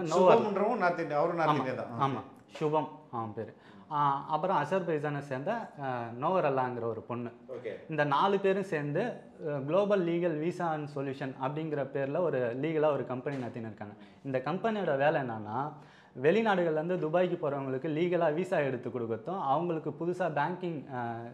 புதுசாக பிஸ்னஸ் செட்டப் பண்ணி கொடுக்கறதும், பேங்கிங் லோனுக்கான சர்வீஸ் பண்ணி கொடுக்குறதும் அந்த இது அதில் இந்த வேலை செஞ்சுட்டு இருக்கிறதுனால இதில் இருக்கிற லூப் ஹோல்ஸை தெரிஞ்சுக்கிட்டு இவங்க வந்து இந்த மாதிரி புதுசாக வேலைக்குன்னு தேடிட்டு இருக்கிறவங்க, கடன் பிரச்சனையில் இருக்கிறவங்க, பண பிரச்சனையில் இருக்கிறவங்களா பார்த்து ஏஜென்ட்டுங்க மூலிமா கூட்டிகிட்டு போயிட்டு அவங்க பேரில் போலியாக கம்பெனி ரெஜிஸ்டர் பண்ணி அவங்க பேர்லேயே யுஐஐடி பேங்க் அக்கௌண்ட்லாம் க்ரியேட் பண்ணி அந்த போலியான கம்பெனிங்க பேரில் வந்து லோன் எடுத்து அந்த காசு எல்லாத்தையுமே அவங்களே பிளாங்க் செக்கில் கையெழுத்து வாங்கிட்டு அந்த காசை எடுத்துட்டு இவங்கள வந்து ரிட்டர்ன் டிக்கெட் போட்டு இந்தியாவுக்கு அனுப்பிவிட்டு இவங்க தான் இந்த பணத்தை வந்து தூக்கிட்டு இந்தியாவுக்கு ஓடிட்டாங்க அப்படின்னு சொல்லி விசாவை கேன்சல் பண்ணி அவங்க பாஸ்போர்ட்டை வந்து பேன் பண்ணுறது. இது ஒன்று. இது எப்படி தெரிஞ்சது உங்களுக்கு? அதுதான் தொழில். அது வந்து இந்த மாதிரி ஒன்று. அப்படி இல்லாட்டி இவங்கள வந்து வெளியில் போகிறாங்க இல்லைங்களா, அதில் வந்து ஒரு எல்லாரையுமே தப்பிக்க விட்டால் சந்தேகம் வருங்கிறதுனால யாராவது ஒருத்தவங்க 2 பேரை பிடிச்சு அரெஸ்ட் பண்ணி அவங்க மேலே வந்து வழக்கு போட்டு அவங்க திருடிட்டு போகிறாங்கன்னு சொல்கிற அந்த அமௌண்ட்டுக்கு வந்து அவங்க அந்த சிறையில், துபாய் சிறையில் வந்து வேலை செஞ்சு அடைக்கிற வரைக்கும் 10 வருஷம் 20 வருஷம் அதுக்கேற்ற மாதிரி ஆயுள் தண்டனை கொடுத்துருவாங்க. அந்த மாதிரியான ஒரு தண்டனையும் நான் சில நியூஸும் பார்த்தேன். சரிங்களா? எப்படி அதான் கேட்குறேன், உங்களுக்கு இது எப்படி தெரிய வந்தது? இது வந்து அந்த ரூமில் இருந்தாங்க இல்லைங்களா 9 பேர். இந்த 9 பேரையும் அப்பப்போ இவங்க வந்து ஆஃபீஸ்க்கு கூப்பிடுவாங்க. கூப்பிடும் போது பார்த்தீங்கன்னா இவங்க போயிட்டு வருவாங்க. போயிட்டு வந்தால் எதுக்கு போயிட்டு வந்தேன்ட்டு ரூமில் பேசிப்பாங்க இல்லைங்களா. வீடியோ போட கூப்பிட்டாங்க. வீடியோ போடுறதுன்னா இவங்க வந்து இவங்களோட டீட்டெயில், இப்போ தனசேகர் போகிறாருன்னு வச்சிங்களேன். தனசேகர் போகிறாருன்னா தனசேகரோட பேர், அவங்க அப்பா பேர், அதுக்கடுத்தது அவரோட பாஸ்போர்ட் நம்பரு, அவரோட யுஐஐடி நம்பரு, அதுக்கப்புறம் அவருக்கு பேரில் ஆரம்பிக்கிற போலியான கம்பெனிங்க அந்த பேர், அது எல்லாமே இது என்னோட கம்பெனி தான் அப்படின்னு சொல்லி ஒரு இதை எழுதி கொடுத்துருவானுங்க. அதை படித்து அது நான் தான் சொல்லி அவர் வந்து பேசணும். ஐடென்டிஃபிகேஷன் ப்ரூஃப் மாதிரி பேசி இது பண்ணால் அதை வீடியோ ரெக்கார்ட் பண்ணி வச்சுப்பானுங்க. அதுதான் வீடியோ போடுறது லோனுக்காக. அதுக்கு அடுத்தது வந்து அவனுங்க வந்து அது அங்கே இருக்கிற பேங்கிங்கில் இருக்கிறவங்க இவனுங்க சேர்ந்து தான் அது ஒரு பெரிய நெட்வொர்க்காக தான் செய்கிறாங்க. பேங்க்கு, லோக்கல் பீப்புள், கவர்மெண்ட் ஆஃபீஸ் இதெல்லாம் சேர்ந்து தானே பண்ண முடியும். ஆமாம் சொல்லுங்கள். அந்த மாதிரி பண்ணுறதுனால இவனுங்க வந்து இந்த வீடியோ போடுறது மூலிமா வாங்கிக்கிறாங்க. வாங்கிட்டு அதுக்கு அடுத்தது லோன் எடுத்துறானுங்க. லோன் எடுத்துட்டு இவனுங்கள்ட்ட பிளாங்க் செக்கில் தான் கையெழுத்து வாங்குறாங்க. இதை வந்து அங்கே இருக்கிற செல்வமணி வந்து என்னென்னா இந்த 9 பேர் ப்ளஸ் நாங்கள் 3 பேர் போனோம்ல, இந்த 12 பேருக்கும் வந்து அந்த ரூமில் வந்து சமைச்சு கொடுக்குற வேலை செல்வமணிக்கும். செல்வமணி வந்து தஞ்சாவூர் பக்கத்தில் இருந்து போன ஒருத்தர். அதுக்கடுத்து சக்திவேல்னு ஒரு ஆள். சக்திவேல் பார்த்தீங்கன்னா இந்த தொழுதூர் பசும்பலூர் பக்கத்தில் இருந்து போன ஒரு ஆள். சரிங்களா? இந்த 2 பேருமே பார்த்தீங்கன்னா அங்கே அந்த 12 பேருக்கும் சமைச்சு கொடுக்குற வேலை செஞ்சுன்னு இருக்குங்க. இந்த செல்வமணி தான் சொன்னாப்புல, நீங்கள் ஏதாவது அங்கே இது பண்ணுறாங்கன்னா அந்த இதெல்லாம் நீங்கள் ரெக்கார்ட் பண்ணி வச்சிங்க, நாளைக்கு ஏதாவது பிரச்சனைனா உங்களை மாட்டி விட்ருவானுங்க, அதனால் நீங்கள் இது பண்ணீங்க. அப்போ நீங்களாம் பண்ணின்னு இருக்கிறீங்களாண்ணா, நீங்களாம் ரெக்கார்ட் பண்ணி வச்சிங்களா? நான் பண்ணின்னு தான்ப்பா இருக்கிறேன் அப்படிங்கிற மாதிரி சொன்னாப்புல. சொல்லிட்டு இப்போ இவங்களுக்கு வேறு எந்த வேலையும் தர மாட்டாங்களா? வேறு எந்த வேலையுமே கிடையாது. அவங்க ரூமில் இருக்கணும். எப்போ அப்ளிகேஷனில் லோன் அப்ளிகேஷனில் கையெழுத்து பண்ணும்போது இப்போ அந்த மாதிரி போய் இது பண்ணணும். அது போக இந்த ஓனர்ஸ்க்கு வந்து ஒரு 4 ஃப்ளாட்டும் ஒரு ஆஃபீஸ் இருக்குது. அதை வந்து கூட்டி பெருக்கிறதுக்கு ஹவுஸ் கீப்பிங் வேலை மாதிரி அவங்களுக்கு ஏதாவது தேவைன்னா சமைச்சு கொடுக்குறது. இந்த மாதிரி இந்த ஹவுஸ் கீப்பிங் வேலை, கிச்சன் அசிஸ்டன்ட் வேலை சொன்னேன் இல்லைங்களா, இந்த வேலைக்கு மட்டும்தான். எங்கேயும் அவங்கள வெளில விட மாட்டாங்க, வேற எங்கேயும் வெளில விட மாட்டாங்க. லோன் மட்டும் அவங்க பேரில் வாங்கி இவங்க எடுத்துப்பாங்க. ஆமாம், நீங்கள் ஒரு 10 நிமிஷம் வெளியில் எங்கேயாவது அவங்களுக்கு தெரியாமல் இருந்தீங்கன்னா கூட உடனே ஃபோன் வந்துடும். நீ எங்கே போன, என்ன பண்ணின்னு இருக்கிற அப்படின்ட்டு. சும்மா நீங்கள் வாக்கிங் கூட போக முடியாது. அப்படி போனீங்கன்னா ஒரு 10 நிமிஷம் நீங்கள் ரூம்லேருந்து காணாமல் போயிட்டீங்கன்னாவே உடனே ஃபோன் பண்ண ஆரம்பிச்சிடுவாங்க. இந்த 9 பேருக்கு தெரியுமா தான் மேலே இவனுங்க லோன் எடுத்துக்கிட்டு இருக்காங்க அப்படின்ட்டு? தெரியும் தோழர். அது இல்லை, நாளைக்கு நம்ம மாட்டிப்போன்னு தெரியாதா அவங்களுக்கு? அவனுக்கு வந்து என்னென்னா இந்த கூட்டிகிட்டு போன ஏஜென்ட்டை வந்து காப்பாற்றி கூப்பிட்டுட்டு வந்துடுவான். ஏன்னா அவன் வந்து ரிலேட்டிவ் தான் இவனுக்கு எல்லாருக்குமே. அதனால் அவனை நம்பி இவனுங்க போயிட்டு உக்காந்துருக்காங்க. இன்னொன்று அந்த ஃப்ராட் குரூப் வந்து இவனுக்கிட்ட என்ன சொல்லியிருக்கிறாங்கன்னா, இந்த லோன் வந்து என்னென்னா இங்கே நம்ம இந்தியாவில் எடுக்கிறாங்க இல்லைங்களா, ஒரு கம்பெனி பேர்லையோ இல்லை தனிநபரோ லோன் எடுத்துகிட்டு சில டியூ கட்டுவாங்க. கட்ட முடியாத போகும்போது வந்து வாரா கடன்னு சொல்லி இந்திய கவர்மெண்ட் தள்ளுபடி பண்ணிடுவாங்க அப்பப்போ. அந்த மாதிரி இந்த கவர்மெண்ட் தள்ளுபடி பண்ணிடுவாங்க. உங்களுக்கு இந்த பிரச்சனை இல்லை எதுவும் நினச்சிருக்காங்களா? இதை உண்மைன்னு அப்படியே நம்பிட்டு இருக்கானுங்க. வேற ஒரு நாட்டுக்கு போயிருக்கோம். இந்த நாட்டோட சட்டத்திட்டம் என்னன்னு இவனுங்க யாருமே படிக்கல. இந்த 9 பேர் சொன்னேன் இல்லைங்களா, அதில் வந்து நான் வந்து ஒரு நம்ம பேரை எழுதி கொடுத்தா கூட படிக்க தெரியல. என் பேரை எழுதி தினேஷுங்கிற 3 எழுத்தை கூட படிக்க தெரியல அந்த செல்வமணிங்கிற ஒரு நபருக்கு. நான் சாதாரணமாக ஒரு பேர், அந்த செல்வமணியோட பேர் தான் பேருங்கிறதுனால எழுத படிக்க கற்றுக்கிட்டு இருக்காரு போல். மற்ற அங்கே இருக்கிற 9 பேருமே மீதி 12 பேரில் அவர் ஒருத்தரை தவிர 11 பேரையும் எழுதி காட்டினா கூட அவருக்கு படிக்க தெரியல. அவங்க தேர்ந்தெடுக்கும் போதே இது மாதிரி ஆட்களை தான் தேர்ந்தெடுக்க, இந்த மாதிரி ஆட்களை தான் தேர்ந்தெடுக்கிறானுங்க. அது போக மீதி 2 பேர் அங்கே வந்து படிச்சிருந்த பசங்க இருந்தானுங்க, ஆதவன் கார்த்திக்னு சொல்லி. அவனுங்க 2 பேர் வந்து டிகிரி முடிச்சிருக்கானுங்கன்னு நினைக்கிறேன். அவனுங்கள வந்து இவனுங்க அந்த ஆஃபீஸ் வேலைக்கெல்லாம் யூஸ் பண்ணுறாங்க. அவனுங்களுக்கு இந்த நாட்டோட சட்டத்திட்டம் எதுவும் பெருசாக தெரியல. இவனுங்க எப்படின்னா அந்த 9 பேருக்கு என்ன பண்ணுறானுங்கன்னா, அவனுக்கு தேவையான நான்வெஜ் அந்த மாதிரி சமையல் இது சாப்பிட்றதுக்கு இதெல்லாம் கொடுத்தாரானுங்க. அது போக அவனுக்கு சரக்கு வேணும்னா இது வாங்கி கொடுத்தாரானுங்க, பீடி சிகரெட்டு அந்த மாதிரி புயலை அந்த மாதிரி எல்லாத்தையும் வாங்கி கொடுத்தாரானுங்க. தேவைப்பட்டுச்சுன்னா நாங்கள் போயிருந்தப்போ அந்த யூசுப் இருக்கார் இல்லைங்களா, அவன் சொன்னான், நீங்கள் வந்து இன்னும் கல்யாணம் பண்ணலையா அப்படின்னா வாங்க நான் உங்களை ஒரு இடத்துக்கு கூப்பிட்டு போகிறேன்ட்டு ப்ராஸ்டியூஷன் நடக்கிற மாதிரி இதெல்லாம் சொன்னேன். தேவைப்பட்டுச்சுன்னா அதை கூட கூப்பிட்டு போய் விடுறானுங்க போல அவனுங்க. ஸோ இவனை வந்து இந்த மாதிரி ஒரு இதில் இருக்கிறவங்கத்தே யோசிக்காத அளவுக்கு அவனுங்களை வந்து வச்சுக்கிறாங்க. அவனுங்க நல்ல வாழ்க்கை வாழ்றோம் நினைக்கிறாங்க. அவனுங்க வந்து உங்களுக்கு எப்படி நடந்தது, நீங்கள் எப்படி இதெல்லாம் சென்ஸ் பண்ண ஆரம்பிச்சிங்க? ஆக்சுவலி இங்கே இவனுங்க ரூம்குள்ளார போயிட்டு வந்ததுக்கப்புறமா பேசிப்பானுங்க இல்லைங்களா, இந்த மாதிரி என் பேரில் வந்து கம்பெனி புதுசாக ஆரம்பிக்கிறாங்க, அதுக்கு வீடியோ போட கூப்பிட்டாங்க, அதுக்கடுத்து வந்து செக்கில் கையெழுத்து போட கூப்பிட்டானுங்க அப்படிங்கிறது வந்து ரூமில் எல்லாருமே உட்காந்து பேசிட்டு அது ஜாலியாக ஃபன் பண்ணுற மாதிரி பேசிட்டு இருந்தானுங்க. அப்போ எனக்கு டவுட் வந்துச்சு. அதுக்கப்புறமா கீழே போயிட்டு நான் இதை பற்றி யாராவது தமிழ்காரங்க இல்லை நமக்கு தெரிஞ்சவங்ககிட்ட விசாரிக்கலான்ட்டு விசாரிக்கும் போது அதே பில்டிங்கில் நம்ம தமிழ்நாட்டை சேர்ந்த ஒரு செக்யூரிட்டி ஒருத்தர் வேலை செஞ்சுட்டு இருந்தார். அந்த செக்யூரிட்டி பார்த்தீங்கன்னா இவனுங்க 9 பேரும் பார்த்தீங்கன்னா இந்த 4 மாதமாக இவனுக்கு ஏதாவது துபாய் திராம்ஸா காசு வேணும்னா இவனுங்களுக்கு இங்கே ஊர்லேருந்து அவங்களுக்கு கூகுள் பேயில் அமௌண்ட் போட்டு விட்டாங்கன்னா அந்த அமௌண்ட் வந்து அந்த செக்யூரிட்டிகிட்ட வந்து மாற்றிப்பானுங்க. அவரோட ஃபேமிலிக்கு வந்து காசு அனுப்பி விட்டு அவர்கிட்ட துபாய் திராம்ஸாக வாங்கிப்பாங்க. அப்படி இப்போ பண்ணும்போது வந்து இவருக்கும் கமிஷன் இல்லாமல் அந்த காசு மாற்றின மாதிரி இருக்கும், இவனுக்கும் அந்த கமிஷன் இல்லாமல் மாற்றின மாதிரி இருக்கும் இல்லைங்களா. அதனால் அவரோட கொஞ்சம் பழக்கத்தில் இவனுங்க வந்து அவர்கிட்ட வந்து உண்மையெல்லாம் சொல்லியிருக்கானுங்க போல் இந்த மாதிரிலாம் நடக்குதுன்னு. அப்படி சொல்லும் போது அவர் வந்து இந்த விஷயத்தை தெரிஞ்சுக்கிட்டு நான் வந்து போய் அவர்கிட்ட பேசினேன். நான் இந்த மாதிரி உளுந்தூர்பேட்டையிலேருந்து வந்திருக்கிறேன்னா சென்னையில் சாஃப்ட்வேர் கம்பெனியில் கிராஃபிக் டிசைனராக ஒர்க் பண்ணேன், இங்கே வந்தால் வேறு ஏதாவது பெட்டரான வேலை கிடைக்கும் அப்படின்னு சொல்லி வந்தேனா அப்படின்னு சொல்லும் போது இந்த வேலைக்கு வந்துட்டு நீங்கள் எப்படி தம்பி வேறு வேலைக்கு ட்ரை பண்ணுவீங்க அப்படின்னு சொல்லி என்னை கேட்டார். நான் அதை எப்படி புரிஞ்சுக்கிட்டேன்னா ஒரு கம்பெனி வேலைக்கு வந்துட்டு இன்னொரு கம்பெனியில் எப்படி வேலைக்கு சேர முடியும், இவங்க தானே வீசாலாம் கொடுத்துருக்காங்கன்னு சொல்லும் போது நான் வந்து அவர்கிட்ட சொன்னேன், இல்லைண்ணா இந்த வேலை செஞ்சுட்டு தான் இந்த வேலைக்கு 1 மாதம் தான் சொல்லியிருக்காங்க, ஸோ இந்த மாதம் 1 மாதம் முடிஞ்சதுக்கு அப்புறமா அடுத்த மாதம் நான் வேறு கம்பெனிக்கு போயிடலாம் அப்படின்னு சொல்லி நினைக்கிறேன்னா அப்படின்னும் போது அவர் சொன்னார், தம்பி அப்படி இல்லைப்பா, இப்போ நீங்கள் வந்திருக்கீங்களா, இப்போ வந்து எவ்வளோ நாள் ஆச்சுன்னு கேட்டாப்புல ஒரு 4-5 நாள் ஆயிருந்து. அப்போ அவர்கிட்ட நான் பேசும்போது அவர் சொன்னாப்புல, நீங்கள் இப்போ இத்தனை நாளில் உங்களுக்கு எதாவது வேலை கொடுத்தாங்களான்னா இல்லைண்ணா எதுவுமே கொடுக்கல, இதுக்கு முன்னாடி வந்திருக்காங்கல்ல உங்கள் கூட அவங்களும் 4 மாதமாக இருக்கிறாங்க, ரூம்லேயே தான் இருக்காங்க, வேலைலாம் கொடுக்க மாட்டாங்க, இவங்க வந்து உங்கள் பேரில் வந்து போலியாக கம்பெனி ரெஜிஸ்டர் பண்ணி உங்கள் பேர்லேயே லோன் எடுப்பாங்க. ஒரு கம்பெனி ஆரம்பிக்கிறாங்கன்னா அந்த கம்பெனி பேரில் 5 லட்சம் திராம்ஸ் 7 லட்சம் திராம்ஸ் லோனாக எடுத்துகிட்டு அதுக்கப்புறமா உங்களை வந்து இந்த நாட்டை விட்டு அனுப்பிவிட்டு ரிட்டன் டிக்கெட் போட்டு அனுப்பிவிட்டு நீங்கள் தான் அந்த காசை தூக்கிட்டு போனதாக வந்து உங்கள் விசாவை கேன்சல் பண்ணி உங்கள் பாஸ்போர்ட் பேன் பண்ணிவிடுவாங்க, அதுக்கப்புறம் நீங்கள் இந்த நாட்டு பக்கமே வர முடியாது அப்படின்னு சொல்லி சொன்னாப்புல.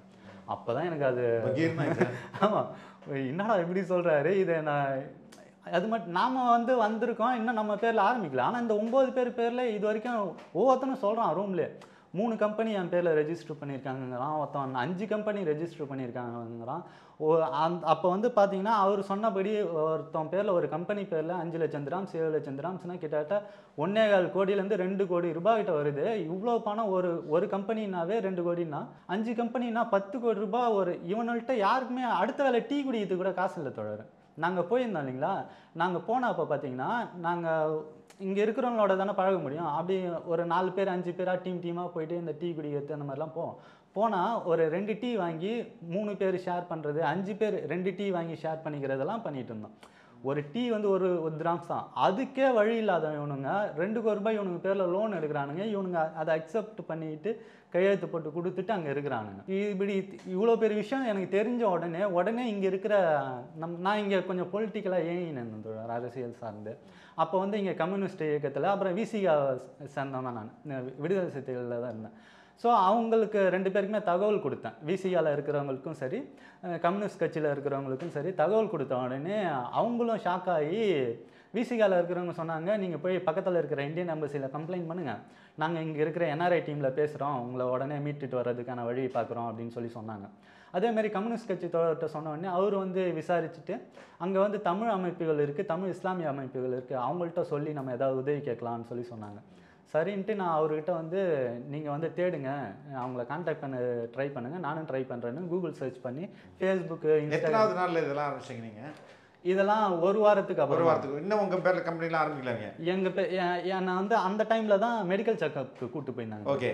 மெடிக்கல் செக்கப் போயிட்டு வந்ததுக்கு அப்புறமா நான் அந்த 9 பேரில் ஒரு நபரான கோபி செல்வத்துக்கிட்ட வந்து ஒரு நாள் வாக்கிங் சாதாரணமாக போகும்போது பேசிட்டு போயிட்டு இருந்தேன். இங்கே வந்து இத்தனை பேர் வந்திருக்கீங்களே, எப்படி வந்தீங்க என்ன ஏதுன்னு கேட்கும்போது வந்து நான் எங்கள் அண்ணன் தான் பஸ் ஏஜென்ட்டு ராஜான்னு சொல்லி நான் தான். அவர் இந்தியாவில் இருக்கிறாரு? அவரும் துபாயில் தான். துபாயில் தான் இருக்கிறாரு. அவங்க ஃபேமிலியே பார்த்தீங்கன்னா அவங்க அக்கா தம்பி தங்கச்சின்ட்டு எல்லாருமே துபாயில் சின்ன சின்ன வேலைங்க செஞ்சுட்டு அவங்க எல்லாருமே அப்பப்போ வீக்கெண்டில் மீட் பண்ணிக்கிறது அந்த மாதிரி எல்லாமே பார்த்துன்னு தான் இருக்காங்க. அந்த மாதிரி ஒரு கோபி செல்வம் அப்பப்போ போயிட்டு மீட் பண்ணிட்டு வரதுலாம் வழக்கமாகவே இருந்திருக்குது. அப்போ வந்து பார்த்தீங்கன்னா நான் கோபி செல்வத்தோட ஃபஸ்ட் டைம் வாக்கிங் போகும்போது வந்து இந்த மாதிரி நான் சொன்னேன், இந்த மாதிரி நான் இங்கே வந்தால் வேலை ஏதாவது பெட்டராக தெரியலான்னு வந்தேங்க அப்படின்னு சொல்லும்போது, உங்கள் சிவி என்கிட்ட கொடுங்க, இந்த வேலைக்கு வந்துட்டு நீங்கள் எப்படி வேறு வேலை தேட முடியும், இனிமேல்ட்டு நீங்கள் துபாய் பக்கம் வர முடியாது அப்படின்னு சொல்லி கோபி செல்வமா அதுக்கப்புறமா சொன்னாப்புல. சரிங்க அப்படின்னு சொல்லும்போது வந்து யார் கூப்பிட்டு வந்தா என்ன ஏதுன்ட்டு கேட்டுட்டு அவர்கிட்ட கேட்கும்போது இந்த மாதிரி அவர் சொன்னாப்புல, இந்த மாதிரி இந்த தஞ்சாவூர் பக்கத்தில் கொரடாச்சாரிங்கிற ஊர் எங்களுக்கு, நாங்கள் தான் ஏஜென்ட்டு, நான் தான் கூப்பிட்டு வந்தேன் அந்த மாதிரி சொல்லணும்ப்போ. அந்த டைமில் பார்த்தீங்கன்னா ரூமில் வந்து எங்களுக்கு கால் வந்துச்சு. நாங்கள் கொஞ்சம் ரொம்ப தூரம் போயிருந்தோம், ஒரு கிலோமீட்டர் 2 கிலோமீட்டர் டிஸ்டன்ஸுக்கு வாக்கிங் போயிருந்தோம். போயிருந்தப்போ ரூம்லேருந்து கால் வந்துருந்துச்சு, நீ என்ன புது பையனை கூட்டிகிட்டு போயிட்டு சுற்றின்னு இருக்கிற, நாளைக்கு அவன் ஏதாவது பிரச்சனை மாட்டினானா என்ன பண்ணுறது, நம்ம என்ன இதாக செஞ்சுன்னு இருக்கிறோம் அப்படின்னு சொல்லி இது பண்ண உடனே பஸ் ரூம்லேருந்து ஃபோன் பண்ணுறாங்க, திட்டுறாங்க, நம்ம வந்து ரூமுக்கு போயிடலாம்.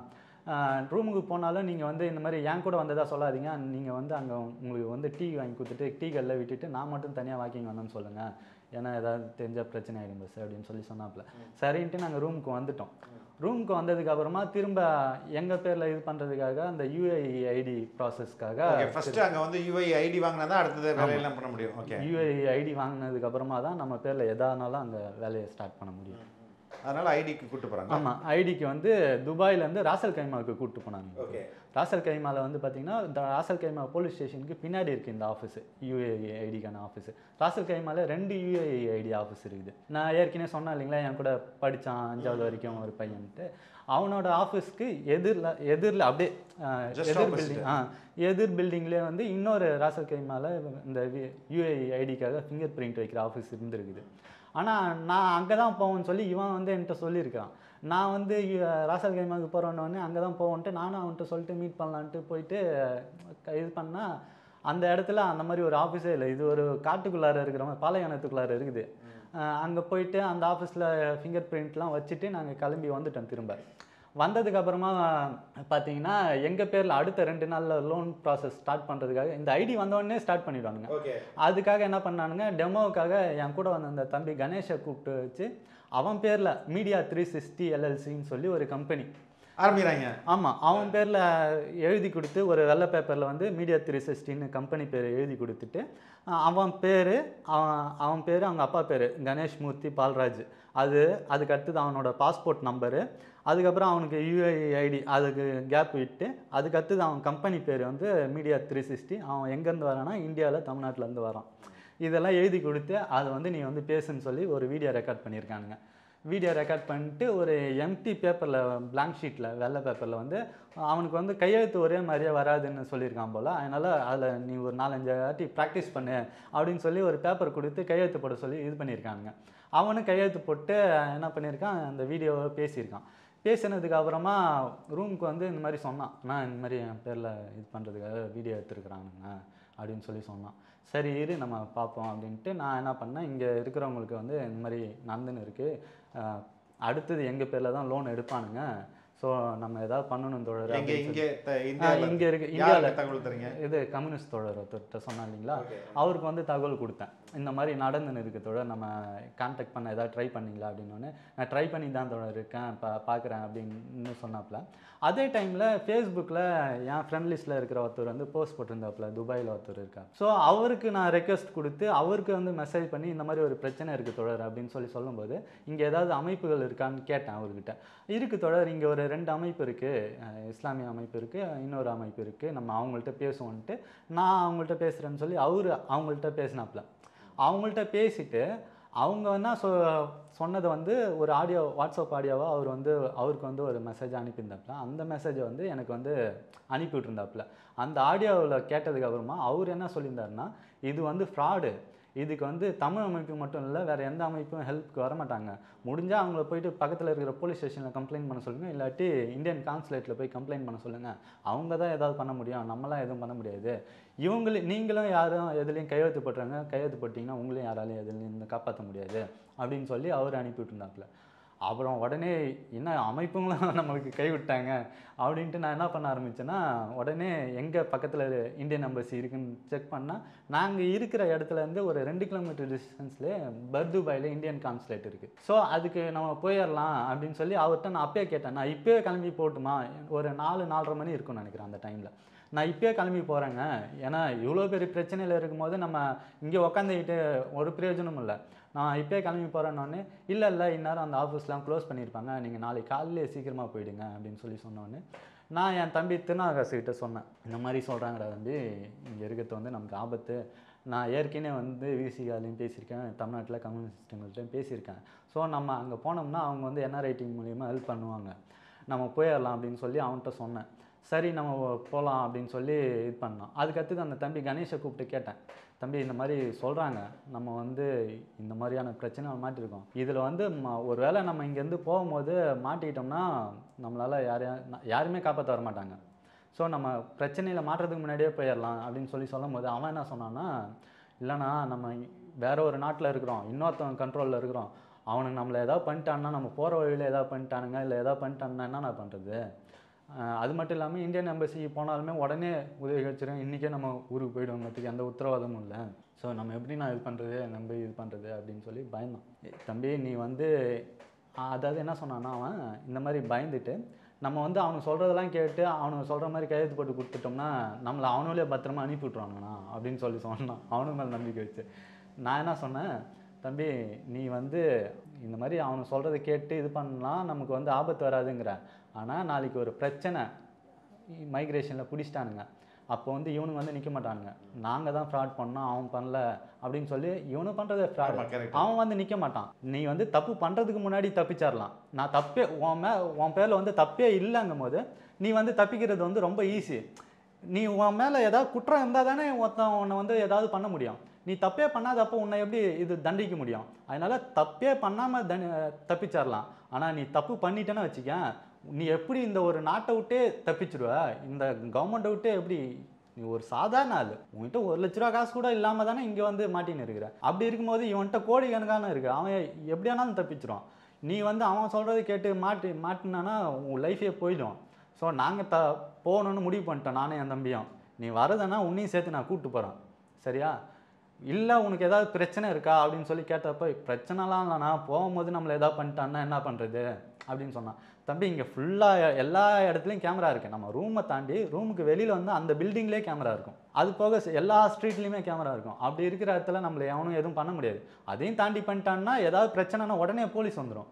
ஸோ அப்படி ஒரு இடத்துல இருக்கும்போது நம்ம பயப்படானா நம்ம போவோம் அப்படின்னு சொல்லிட்டு கூகுள் மேப் போட்டு, அந்த ரூமில் தான் வைஃபை இருந்து, எங்கள்கிட்ட லோக்கல் சிம் கிடையாது, அந்த ரூமில் வைஃபை மேப் போட்டு கான்சுலேட்டுக்கு போட்டு நான் உடனே இவனை 3 பேர்த்தையும் கூட்டிகிட்டு போனேன். அதுக்கு முன்னாடியே பார்த்தீங்கன்னா அந்த டைமில் தனசேகர் வந்து எங்களுக்கு ஃபோன் பண்ணாப்புல, இந்த வாட்ஸ்அப்பில் மெசேஜ் பண்ணாப்புல, தம்பி நீங்கள் 3 பேர் எங்கே இருக்கீங்க, உங்களுக்கு வந்து ஆஃபீஸ்லேருந்து கூப்பிட்டாங்க, லோன் ப்ராசஸ் இருக்குது வர சொன்னாங்க அப்படின்னு சொல்லி.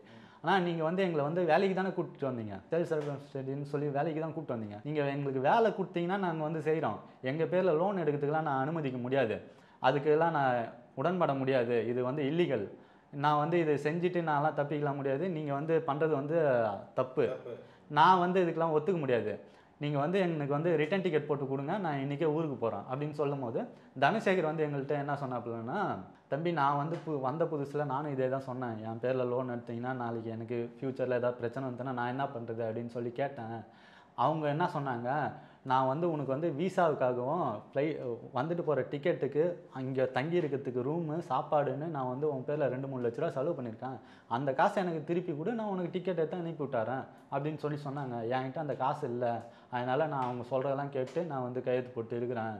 இப்போ நீங்கள் 3 பேர் போகிறாங்கிறீங்க, உங்கள் 3 பேருக்கும் 10 லட்ச ரூபா கிட்ட கேட்பாங்களே, உங்களால் ரெடி பண்ணி கொடுக்க முடியும்னா சொல்லுங்கள், நான் அவங்கள்ட்ட பேசி உங்களை அனுப்பிவிட்றேன் அப்படின்னு சொன்னான். இவனா இந்த மாதிரி சொல்லியிருந்தேன், இவன் வேலைக்கு ஆக மாட்டான் அப்படின்ட்டு நான் வந்து சரி நீ வந்து வச்சுக்க, நான் என் பாஸ்போர்ட் நீயே வச்சுக்க, நான் இப்போ என்ன பண்ணிக்கிறேன்ட்டு நான் இவனை கூட்டிகிட்டு நேராக இந்தியன் கான்சுலேட் போயிட்டேன். நான் போகிறதுக்குள்ளார இந்த ஆடியோ எல்லாத்தையுமே தனுஷை டெலீட் பண்ணிட்டாப்புல. ஓகே, எந்த ஆடியோல என்கிட்ட பேசிட்டு இருந்தாப்புல இல்லைங்களா, இந்த மாதிரி நான் இதெல்லாம் வந்து வாட்ஸ்அப்ல வாய்ஸ் சாட்டா தான். ஆமாம், வாட்ஸ்அப்பில் வாய்ஸ் சாட்டாக இருந்துட்டு, அதாவது நீங்கள் வந்து உங்களை லோனுக்காக ஆஃபீஸ்க்கு வர சொல்கிறாங்கங்கிற ஆடியோ. அதுக்கப்புறம் நானும் வந்து கேட்டேன், என் பேரில் வந்து விசாவுக்கு இதுக்கெல்லாம் செலவு பண்ணாங்க, 2-3 லட்ச ரூபா காசு கொடுன்னு கேட்டாங்க. இப்போ நீங்கள் 3 பேரும் போகிறீங்க, 10 லட்ச ரூபா கேட்பாங்க அப்படிங்கிற இந்த ஆடியோலாம் அனுப்பிவிட்டு இருந்தாப்புல இல்லைங்களா. அந்த ஆடியோ எல்லாத்தையுமே மொத்தமாக டெலீட் பண்ணிட்டாப்புல. நான் இந்தியன் கான்சுலேட் போயிட்டு கம்ப்ளைண்ட் பண்ணிட்டேன். கம்ப்ளைண்ட் பண்ணதுக்கப்புறமா இந்தியன் கான்சுலேட்டில் கம்ப்ளைண்ட் டக்குன்னு எடுத்துட்டாங்களா? அந்த ப்ராசஸிங் எப்படி இந்த இந்தியன் கான்சுலேட்டை ஈஸியாக போய் நம்ம அணுக முடிஞ்சுதா? ஈஸியாக அணுக முடியும் சார். நம்ம நார்மலாக ஒன்றுமே இல்லாமல் தான் போனோம். ஜஸ்ட்டு மொபைல் ஃபோனு, பர்ஸ் மட்டும் எடுத்துகிட்டு போனேன். என்கிட்ட கொஞ்சம் துபாய் திராம்ஸ் இருந்துட்டு, நான் போகும்போது ஒரு 7000 ரூபாய் காசு எடுத்துகிட்டு போனேன். என் தம்பிங்க 2 பேரும் ஒரு 5000 ரூபாய் சம்திங் ஏதோ காசு எடுத்துகிட்டு வந்தாங்க. அது எல்லாமே திராம்ஸாக மாற்றிட்டு அங்கே சின்ன சின்ன செலவு, டீ குடிக்கிறது அந்த மாதிரி போக மீதி காசு வச்சுருந்தோம். அதை வச்சுக்கிட்டு அது மட்டும்தான் எடுத்துகிட்டு போனோம். வேறு எந்த இது திங்ஸ் எதாவது வெளில எடுத்துகிட்டு வந்திருந்தோம்னா டவுட் வந்துருங்கிறதுனால நாங்கள் எதுவும் எடுத்துகிட்டு வராமல் நாங்கள் நார்மலாக போகிற மாதிரி, ஆஃபீஸ் போகிற மாதிரி இந்தியன் கான்சுலேட் போயிட்டோம். போனவுடனே அவங்க எங்கள்கிட்ட வந்து உங்களோட ப்ரூஃப் கொடுங்க அப்படின்னு சொல்லி கேட்டாங்க. ப்ரூஃப் எங்கள்கிட்ட எதுவுமே இல்லையே அப்படின்னா, ஏதாவது ஜெராக்ஸ் இருந்தால் கூட பரவாயில்லன்னாங்க. அப்போ எங்கள்கிட்ட பிடிஎஃப் இருந்துச்சு. மொபைலில் பிடிஎஃப் இருக்குது மேடம், நாங்கள் அனுப்பிவிட்டா நீங்கள் இது பிரிண்ட் எடுத்துக்க முடியும்னா, இல்லை பக்கத்தில் ஜெராக்ஸ் கடை இருக்குது, அங்கே போய் போட்டு வாங்கினாங்க. நாங்கள் உடனே அதுக்கு பக்கத்தில் வந்தோம். அப்போ வந்து பார்த்தீங்கன்னா இந்தியன் கான்சுலேட்டுக்கு பின்னாடியே பாகிஸ்தான் கான்சுலேட் இருந்து, அதுக்கு அப்படியே பக்கத்துலேயே ஜெராக்ஸ் கடை இருந்துட்டு, அந்த ஜெராக்ஸ் கடையில் தான் வைஃபை கனெக்ட் பண்ணி நாங்கள் எங்கள்கிட்ட இருக்கிற இது எல்லாத்தையும் அனுப்பி விட்டு, பாஸ்போர்ட்டு, விசா, ஆஃபர் லெட்ரு இது எல்லாமே அனுப்பி விட்டு, அந்த இது எல்லாத்தையும் பிரிண்ட் எடுத்துகிட்டு, ஆதார் கார்டும் ப்ளஸ் இதெல்லாம் பிரிண்ட் எடுத்து கொண்டு போயிட்டு இந்தியன் கான்சுலேட்டில் கொடுத்தோம். அவங்க அதெல்லாம் எடுத்துக்கிட்டு நாங்கள் ஒரு கம்ப்ளைண்ட்டாக எழுதி கொடுத்தோம்.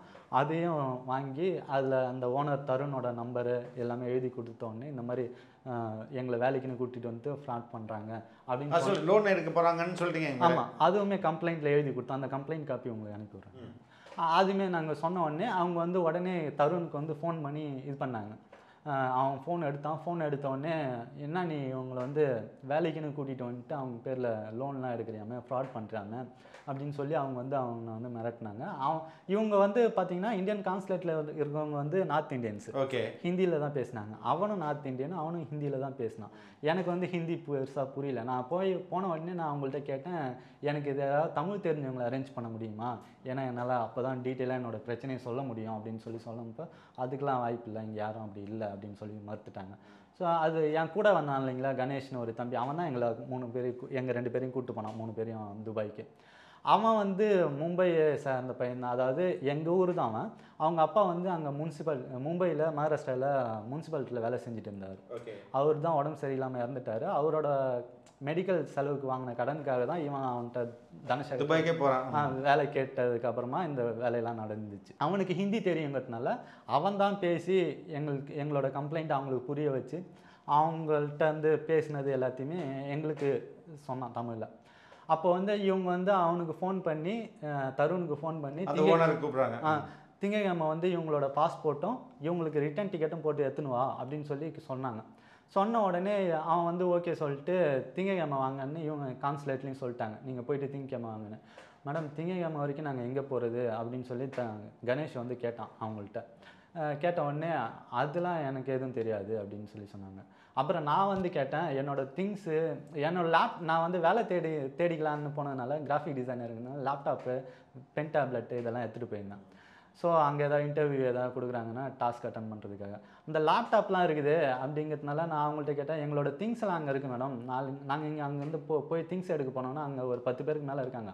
ஸோ அவங்க ஏதாவது எங்கள்கிட்ட பிரச்சனை பண்ணாங்கன்னா நாங்கள் என்ன பண்ணுறது, சண்டை கிண்டை போட்டாங்கன்னா அப்படின்னு சொல்லும்போது, எங்களுக்கு ஏதாவது பாதுகாப்பு வேணும்ல அப்படின்னு நாங்கள் கேட்கும்போது, அதெல்லாம் உங்கள் பிரச்சனை, நீங்கள் திங்ஸ் எடுக்காட்டி போங்க, அதுக்கெலாம் நாங்கள் எதுவும் பண்ண முடியாது அப்படின்னு சொல்லி இந்தியன் கான்சுலேட்டு எங்களுக்கு அந்த உதவியும் அதுக்கப்புறம் செய்யலை.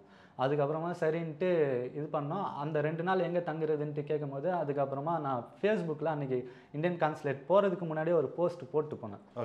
தமிழ்நாடு சிஎம், துணை முதல்வர், அப்புறம் எங்கள் கட்சியோட தலைவர் எழுச்சி தமிழர், இன்னும் 2ஆம் கட்ட தலைவர்கள் இருக்காங்க இல்லைங்களா, அவங்களில் ஒரு 4-5 பேர் வந்து டேக் பண்ணி போஸ்ட்டு போட்டு நான் வந்து போன உடனே அதில் இருக்க எங்கள் கட்சி தோழர்களும் சரி, கம்யூனிஸ்ட்டுங்களும் சரி, திராவிட இயக்கத்தை சேர்ந்தவங்க, திமுகவை சேர்ந்தவங்க எல்லாருமே அதில் கமெண்ட் செக்ஷனில், அப்புறம் மெசஞ்சரில், வாட்ஸ்அப்லன்ட்டு கான்டாக்ட் பண்ணினே இருந்தாங்க. எங்களுக்கு என்ன நடக்குது என்னென்னு அப்டேட் பண்ணிகிட்டே இருந்தேன். அப்படி இது பண்ணும்போது பார்த்தீங்கன்னா செம்மலர் சப்ராஜ்னு சொல்லி ஒரு தோழர் ஒருத்தவங்க வந்து கமெண்ட் செக்ஷனில் இங்கே அயலகத்துறையோட சேர்மன் கார்த்திகேய சிவசேனாபதி அவர் வந்து டேக் பண்ணி தோழர் இவங்களுக்கு ஏதாவது ஹெல்ப் பண்ண முடியுமா அப்படின்னு சொல்லி கேட்டாங்க. உடனே அவர் வந்து அவரோட அஃபிஷியல் மெயில் ஐடி இருக்குது இல்லைங்களா, அயலகத்துறையோட என்ஆர்டியோட இது மெயில் ஐடி அதை அனுப்பிவிட்டு இந்த மெயில் ஐடிக்கு வந்து நீங்கள் உங்கள் 3 பேரோட பாஸ்போர்ட் அனுப்பிவிடுங்க, நான் வந்து துபாய் எம்பசிக்கு பேசுகிறேன் அப்படின்னு சொல்லி அவருக்கு வந்து நாங்கள் உடனே என் ஃபோனில் வந்து ட்ரை பண்ணேன், என்னோடதுலேருந்து அனுப்ப முடியலன்னொடனே அவன் கணேஷ் ஃபோன்லேருந்து அவனோட மெயில் ஐடியிலேருந்து அனுப்பிவிட்டு இந்த மெயில் ஐடியிலேருந்து அனுப்பியிருக்கோம் அப்படின்னு சொல்லி அவருக்கு கமெண்ட் செக்ஷனில் ரிப்ளை பண்ணோம். உடனே அவரும் வந்து நான் வந்து துபாய் எம்பசிக்கு வந்து மெயில் பண்ணியிருக்கிறேன்னு சொல்லி அவருமே இந்த கம்யூனிஸ்ட் தோழர் இருக்கார் இல்லைங்களா, அவர் வந்து இவருக்கு வந்து மெசேஜ் பண்ணி பர்சனலாக எங்களோட டீட்டெயில் எல்லாமே இவங்கள்ட்டையும் கொடுத்துருந்தேன். அவருக்கு வந்து பர்சனலாக மெசேஜ் பண்ணி பாஸ்போர்ட்டு, விசா, ஆஃபர் லெட்ரு, எங்கே தங்கியிருக்கோம், அந்த யார் ஃப்ராட் பண்ணால் அந்த இந்தியன் கான்சுலேட்டில் பண்ண கம்ப்ளைண்ட் காப்பி எல்லாத்தையும் அவருக்கு அனுப்பிவிட்டோன்னே அவருக்கு அனுப்பிவிட்டு இந்த மாதிரி இது பண்ணோடனே அவர் வந்து உடனே கார்த்திகேய சிவசேனாபதி தோழர் என்ன பண்ணாருன்னா, நான் வந்து துபாய் எம்பசிக்கு வந்து மெயில் பண்ணியிருக்கேன் இவங்களை பற்றி, இவங்களுக்கு வந்து உடனடியாக நடவடிக்கை எடுத்து இவங்களை வந்து இந்தியாவுக்கு அனுப்புங்க அப்படின்னு சொல்லி அவர் வந்து சொல்லியிருந்தாப்புல. அது போக வந்து இதில் விசிகாவில் வந்து அம்பேத்கோகுல்னு ஒரு தோழர் வந்து என்ன பண்ணாருன்னா, அவர் வந்து எனக்கு வந்து மெசஞ்சரில் உடனே நான் அப்போ வரைக்கும் என்னோடய ஃப்ரெண்ட்ஸ் லிஸ்ட்டில் இல்லை, அவர் அப்போ தான் நான் பிரச்சனையில் மாட்டிட்டேன்னு விசிகாவில் இருக்கிறவங்களுக்கு எல்லாருக்குமே தெரிய ஆரம்பிச்சிச்சு இல்லைங்களா, அவர் ரெக்வஸ்ட் கொடுத்து அவர் வந்து மெசஞ்சரில் இது பண்ணாப்புல. தோழர் நாங்கள் வந்து எஸ்எஸ் ஒரு அமைச்சர் செக் பண்ணுறீங்களா, ஒரு அமைச்சர்கிட்ட வந்து பேசியிருக்கோம், அதுக்கடுத்து வந்து இல்லை டிஎம்கேல அரியலூரில். சரி, ஓகே, இல்லை போகலாம், சொல்லுங்கள். சிவசங்கர், எஸ்எஸ் சிவசங்கருங்களா, அந்த அமைச்சர்கிட்ட வந்து நாங்கள் பேசியிருக்கோம், ஸோ உங்களை பற்றி தகவல் சொல்லியிருக்கோம், அடுத்து வந்து எம்எம் அப்துல்லாட்ட வந்து தகவல் கொண்டு போகிறதுக்கு வந்து ட்ரை பண்ணிகிட்டு இருக்கோம், நாங்கள் வந்து சீக்கிரமாகவே உங்களை வந்து மீட்டி கொண்டு வரதுக்கான வழி பார்க்குறோம் அப்படின்னு சொல்லி அவர் வந்து எங்களுக்கு வந்து தகவல் சொன்னாப்பில். சரின்னு தோழர் நீங்கள் ட்ரை பண்ணுங்க அப்படின்னு சொல்லிட்டு இருக்கும்போது கமெண்ட் செக்ஷனில் இன்னும் டிஎம்கே சைடு வந்து ஐடி விங்கில் அந்த மாதிரி ஒர்க் பண்ணுறவங்க வந்து அருண்குமார், அருவி களஞ்சியம், விஜயபாரதி, இவங்களெலாம் என்னோடய ஃப்ரெண்டு ஒருத்தர் பீமான்னு சொல்லி அவர் வந்து டேக் பண்ணி அவங்களுக்காக உதவி பண்ண முடியுமா ஏதாவது கேட்டாப்புல. அவரும் வந்து உடனே சரி வச்சா நான் வந்து எம்எம் அப்துல்லா நான் கான்டாக்ட் பண்ண ட்ரை பண்ணிகிட்ருக்கோம், இன்னைக்குள்ளார பேசிடுவோம், கண்டிப்பாக இது பண்ணிடலாம் அப்படின்னு சொல்லி ட்ரை பண்ணிட்டு இருந்தாங்க. ஸோ எல்லா சைடுமே இங்கே தமிழ்நாட்டில் வந்து எங்களுக்கு நிறைய பேர் ஹெல்ப் பண்ணுறதுக்கு ட்ரை பண்ணிட்டு இருந்தாங்க. அந்த டைமில் வந்து எங்களை இந்தியன் கான்சுலேட்டில் வந்து 2 நாளுக்கு அப்புறமா வாங்கன்னு சொல்லிட்டாங்க. அதே டைமில் ஃபேஸ்புக் அதே போஸ்ட்டுக்கு இங்கேருந்து கார்த்திக்னு ஒரு நண்பர் வந்து துபாயில் இருக்கிற ஒரு இஸ்லாமியர் ஒருத்தர் விசிஆவை சேர்ந்தவர், அவரை போய் பாருங்கள், அவர் வந்து உங்களுக்கு ஹெல்ப் பண்ணுவார் அப்படின்னு சொல்லி சொன்னார். அதேமாரி நாங்கள் அவருக்கு மெசேஜ் பண்ணி அவர் 7 மணிக்கு மேலே வாங்க, நான் ஆஃபீஸில் இருக்குன்னு சொன்னார். 7 மணிக்கு மேலே அவரை போய் பார்த்தோன்னே அவர் வந்து எங்களுக்கு அந்த 2 நாளைக்கு தங்குறதுக்கும் சாப்பாட்டுக்கும் வந்து தேராவில் வந்து ஒரு இடத்துல வந்து அரேஞ்ச் பண்ணி கொடுத்தாப்புல. நாங்கள் அந்த 2 நாள் வந்து அங்கே தான் இருந்தோம். 2 நாள் இருந்துட்டு திரும்ப நாங்கள் இப்போ இந்த நிகழ்வுகள் நடக்கும்போது உங்கள் மனநிலை எப்படி இருந்தது? த்ரில்லர் படம் மாதிரில இருந்திருக்கும். ஆக்சுவலி என் தம்பிங்க 2 பேரும் அழுதுட்டாங்க தோழர். ரொம்ப வெளிப்படையாக சொன்னோன்னா, நான் மட்டும்தான் இந்த விஷயத்தை வந்து வெளில கொண்டு வரணுன்னு நான் பார்த்தீங்கன்னா, நான் வந்து அங்கே ஒரு நாள் கூட ரூமில் இவனுங்க 2 பேரும் அங்கே போனதுக்கப்புறமா இந்த விஷயம்லாம் தெரிஞ்சதுக்கப்புறம் ரூம் விட்டு வெளில வரல தோழர். ஆனால் எனக்கு என்னென்னா இந்த மாதிரி ஒன்று இனிமேல்ட்டு நடக்கூடாதுங்கிறதுக்காக என்ன பண்ணேன்னா, இவனுக்கு யார் என்னன்ட்டு டீட்டெயில் எடுக்கணுன்ட்டு இவனுங்க ஆஃபீஸ்க்கு நான் கிளம்பி போயிட்டு அவனுங்க ஆஃபீஸ் எங்கே இருக்குது அந்த லொக்கேஷன் எடுத்து அவனுங்க என்னென்னலாம் பண்ணுறானுங்க அந்த ப்ரூஃப்லாம் எடுத்து அவனுங்க எங்கே பில்டிங்கில் தங்கியிருக்கு, அவனுங்களுக்கு 4 ஃப்ளாட் இருக்குதுன்னு சொன்னாங்க, அந்த ஃப்ளாட்லாம் எங்கே இருக்குது அதெல்லாம் போயிட்டு தேட ஆரம்பித்தேன் தோழர். அதெல்லாம் தேடி, ஏன்னா எனக்கு வந்து இது பெரிய நெட்வொர்க்குங்க, பெரிய நெட்வொர்க் இது. ஏன்னா ராசல் கைமா, அதாவது இந்த 5 அமீரகத்திலேயே ராசல் கைமா ரொம்ப பின்தங்கியது, அது வந்து இன்னும் பாலைவனமாக இருக்கும், ரொம்ப தொழிலில் முன்னேற்றம் இல்லை. அப்போ ராசல் கைமா வளர்ச்சிக்கு அந்த அரசு நிறைய பணம் அலாட் பண்ணுது, எங்கள் ஊரில் வந்து தொழில் தொடங்குன்ட்டு. அப்போ இதை கொள்ளையடிக்கிறானுங்கன்னா ராசல் கைமாவுடைய அரசுடைய அந்த loan department what ever it is, அந்த டிபார்ட்மெண்ட்டுக்கு இவனுங்க ஆள் இருக்குது. ப்ளஸ் இந்த நீங்கள் சொல்கிறீங்களா அந்த யூஏஇ ஐடி போடுற இடத்துல இவனுங்களுக்கு ஆள் இருக்குது, ப்ளஸ் பேங்க்லேயும் ஆள் இருக்குது. இப்போ மொத்த அரசு, கவர்மெண்ட்டு, பேங்க்கு எல்லாத்துக்கும் கூட சேர்த்து இவனுங்க ஒர்க் பண்ணுறானுங்கன்னா சாதாரண நெட்வொர்க்கே கிடையாதுல்ல. எனக்கு வந்து அதை பற்றி ஐடியா அப்போ வரைக்கும் இல்லை தோட. இவனுக்கு 4 பேர் தான் செஞ்சுன்னு இருக்கானுங்க, இவனுங்களை நம்ம கண்டுபிடிக்கும், இந்தியன்ஸ் தானே, இந்தியன்ஸ் என்ன பண்ணிடுவானு நம்மள அப்படின்னு சொல்லி இவனுங்களை பற்றி தகவல் எடுக்கணும்ட்டு போயிட்டு நான் ஒவ்வொரு இடமும் தேடுறேன். இவனுங்க ஹவுஸ் கீப்பிங் வேலைக்காக 4 ஃப்ளாட்டுக்கு போவானுங்களா, அவனுங்களை ஃபாலோ பண்ணிட்டு போகிறேன் நான் பின்னாடி, இவனுங்களுக்கு தெரியாம. அவங்களுக்கு தெரியாம. ஆமாம், நான் அவனுக்கு தெரியாமல் போகிறேன், அவனுங்க எங்கே போகிறானுங்கன்னு போயிட்டு அந்த இடத்துக்கு அவனுங்க மேலே ஃப்ளாட்டுக்கு போனதுக்கப்புறம் அந்த இடத்துலேருந்து கூகுள் மேப்பில் வந்து எனக்கு லொக்கேஷன் அனுப்பிக்கிறேன். அனுப்பிட்டு நான் அங்கேருந்து வந்ததுக்கப்புறமா ரூமுக்கு வைஃபை வந்ததுக்கப்புறமா அந்த லொக்கேஷன் எனக்கு காட்டுது. அந்த மாதிரி அவனுங்களோட ஆஃபீஸு இது எல்லாத்தையுமே நான் எடுக்கிறேன். எடுத்துட்டு இவனுங்க தான் செய்கிறானுங்க அப்படிங்கிறதுக்காக ப்ரூஃப் வேணும் இல்லைங்களா? அந்த மாதிரி நான் இவர் தான் அந்த அதில் வந்து இவர் ஆமாம், இவன் தான் தருண் அகர்வால். தருண் அகர்வால் இவன் பேரில் தான் எல்லாமே நடந்துன்னு இருக்கு. Okay okay okay. இவனுக்கு பார்ட்னராக வந்து அந்த மீதி 3 பேர் 3 பேர். ஓகே. இப்போ உங்களை எங்கே கொண்டு போய் நீங்கள் இப்போ எம்பசியில் சொல்லியாச்சு, பிரச்சனை கம்ப்ளைண்ட் பண்ணியாச்சு, திருப்பி பழைய ரூமுக்கும் போக முடியாது. ஒரு இஸ்லாமிய தோழர் வந்து விசிகே தோழர் மூலமாக நீங்கள் ஒரு இடத்துக்கு போயிடுறீங்க. அங்கே என்ன நடக்குது? போயிட்டு அவங்க வந்து ரூம் ரெடி பண்ணி கொடுத்தாங்க தவிர 2 நாளைக்கு சாப்பாடுக்கும் ரூமுக்கு பிரச்சனை இல்லாமல் இருந்துச்சு. 2 நாளுக்கு அப்புறமா திரும்ப இந்தியன் கான்சுலேட்டுக்கு வந்தோம். கான்சுலேட்டுக்கு வந்தவொடனே இவன் வந்து தருண் அகர்வால் வந்தான். உங்கள் அப்பளை அந்த ஓனர் வரான். ஆமாம், வந்து ஓனர். ஆமாம், ஃப்ராடு வரான். வந்த உடனே பார்த்தீங்கன்னா இவன் வந்து ஒரு பேக் எடுத்துன்னு வந்தான். இப்போ நம்ம ஊர்லலாம் நகை கடையில் இல்லை சின்னதாக ஹேண்ட்பேக், அந்த மாதிரி ஒரு பேக் எடுத்துன்னு வந்தான். அந்த பேக்கில் தான் பார்த்தீங்கன்னா எங்களோட பாஸ்போர்ட் இருந்து, அது போக துபாய் திராம்ஸில் வந்து லட்சக்கணக்கான திராம்ஸ் அந்த பேக்கில் வச்சு எடுத்துன்னு வந்தான். ஒரு 3-4 லட்சம் திராம்ஸ் இருந்துருக்கும் அதில். நான் ஏன்னா நானும் அவனும் பக்கத்து சீட்டில் உட்காந்துருக்குறோம். எதிரில் வந்து எம்பசி லேடி ஆஃபீஸர் தானே? ஆமாம், லேடி ஆஃபீஸர் அவங்க தான் டீல் பண்ணுறாங்க. ஆமாம், லேடி ஆஃபீஸர் வந்து உட்காந்துருக்காங்க. பக்கத்தில் இவன் வந்து உட்காந்துருக்கான். நான் அவனுக்கு பக்கத்தில் உட்காந்துட்டு இப்படி தான் உட்காந்து பார்க்குறேன். அவனை பார்க்கும்போது பார்த்தீங்கன்னா அவன் பேக் ஓப்பன் பண்ணுறான். 3 பேரோட பாஸ்போர்ட் எடுத்ததுக்கப்புறமா பேக்கை பார்த்தா அவ்வளோ பணம் ஃபுல்லாக அந்த டைட்டாக அடிக்க வச்சோம்னா எப்படி இருக்கும் அவ்வளோ திராம்ஸ் எடுத்துன்னு வந்திருந்தான். எனக்கு இவன் இவ்வளோ திராம்ஸ் எதுக்கு எடுத்துன்னு வரான்? ஏன்னா லட்சக்கணக்கான திராம்ஸ், அது இந்தியன் மதிப்பில் கோடிக்கணக்கான ரூபாய் வருமே, எதுக்கு எடுத்துன்னு வரான் அப்படின்னு எனக்கு டவுட் வந்துச்சு. நான் யாரா சாதாரண ஆள் இல்லைடா பாடுறா அப்படின்னு சொல்லி. ஏன்னா நம்ம ஒரு கம்ப்ளைண்ட் பண்ணியிருக்கோம், கவர்மெண்ட்டுக்கு போய் கம்ப்ளைண்ட் பண்ணிட்டோன்னா நம்ம என்ன பண்ணுவோம்? ஒருத்தவனை பற்றி நம்ம ஃப்ராட் பண்ணுறோன்னா பயம் தானே வரும் ஒருத்தவனுக்கு. இவன் இவ்வளோ பணம் எடுத்துன்னு வரானே, இவன் எப்படி இவ்வளோ பணம் எடுத்துன்னு தைரியமாக அதுவும் இங்கே கொண்டு வர முடியும்? ஏன்னா நாங்கள் போகும்போது பார்த்தீங்கன்னா எல்லாத்தையுமே செக் பண்ணுறாங்க. எங்களோட பர்ஸு, நாங்கள் ஏதாவது பேப்பர் வச்சுருந்தா கூட நீங்கள் எல்லாத்தையும் எடுத்து வைங்கிறாங்க. அப்படியாப்பட்ட இடத்துக்கு இவ்வளோ பணத்தோட எப்படி இவன் தைரியமாக வர முடியும் அப்படிங்கிறது வந்து எனக்கு வந்து ஒரு டவுட் இருந்துச்சு. வந்ததுக்கப்புறமா அவங்க என்ன சொன்னாங்க, இவங்க 3 பேருக்கு வந்து விசா கேன்சல் பண்ணி ரிட்டர்ன் டிக்கெட் போட்டு அனுப்புங்க அப்படின்னு சொல்லி சொன்னாங்க. அப்போ வந்து அவன் என்ன சொன்னான்னா, எனக்கும் என் தம்பி திருநாவுக்கரசுக்கு வந்து UAE ஐடி வந்து வந்துருச்சு. ஸோ இவங்க 2 பேரையும் அனுப்புறது வந்து பிரச்சனை இல்லை. ஆனால் இந்த கணேஷுங்கிற பையனுக்கு வந்து UAE ஐடி வரல. அவனை வந்து திரும்ப போயிட்டு ராசல் கைமாவில் போயிட்டு ஃபிங்கர் பிரிண்ட் ஆஃபீஸில் ஃபிங்கர் பிரிண்ட் வச்சுட்டு வந்ததுக்கப்புறமா தான், பயோமெட்ரிக் வச்சுட்டு வந்ததுக்கப்புறமா தான் இவனுக்கு வந்து அந்த UAE ஐடி வந்ததுக்கப்புறமா தான் விசாவை கேன்சல் பண்ணி அனுப்ப முடியும் அப்படின்னு சொல்லி சொன்னான். ஸோ அப்படி சொன்ன உடனே இவனுக்கு வந்து கணேஷுக்கு வந்து பயம் வந்துச்சு. ஏன்னா இவன் வந்து ஏற்கனவே அந்த வீடியோ போட்டிருக்கானுங்க இல்லைங்களா, அவனுங்க 3 பேருமே பார்த்துருக்கான். இவங்க 3 பேருமே பார்த்தீங்கன்னா அவனோட பார்வையில் எப்படி இருக்கானுன்னா WWE வேற அண்டர்டேக்கர் மார்க்கெண்ட்ரி மாதிரி இருக்கானுங்க இவனுங்க. அவன் வந்து என்கிட்ட பேசினான் பார்த்தீங்களா, கன்வின்ஸ் பண்ணான் பார்த்தீங்களா, அதாவது அவனை சொல்கிறத கேட்டு நம்ம இங்கே இருந்துட்டோம்னா நம்ம எதுவும் பண்ண மாட்டானா, பத்திரமா அனுப்பி விட்ருவானுங்க அப்படின்னு. இவனுக்கு வந்து அவனோட பார்த்தோடனே பயம் வந்துடுச்சு. ஓகே, எங்கே இப்படியா மட்டவனால்கிட்ட மாட்டியிருக்கான், அடிச்சு போட்டேன்னா என்ன பண்ணுறது அப்படின்ட்டு. ஸோ அவங்கள பார்த்தோன்னே பயம் இல்லைங்களா, இவனுங்க சொல்கிறானுங்கன்ட்டு இவன் மட்டும் தனியாக இருந்து பண்ணானா, ஏன்னா நீங்கள் என்னை விட்டு போயிடாதீங்கண்ணா அப்படின்னு சொல்லி அழுகிறான். இல்லை கணேசா நீ கவலையப்படாத, நீ இல்லாமல் நான் இந்த நாட்டை விட்டு போக மாட்டேன்னு அவனுக்கு ப்ராமிஸ் பண்ணிட்டு நான் தான் அவனை கூட்டிகிட்டு போயிட்டு அந்த ராசல் கைமாவில் அந்த விசா ப்ராசஸ் தான் முடிக்கிறதுக்கு கூட்டிகிட்டு போகிறேன்.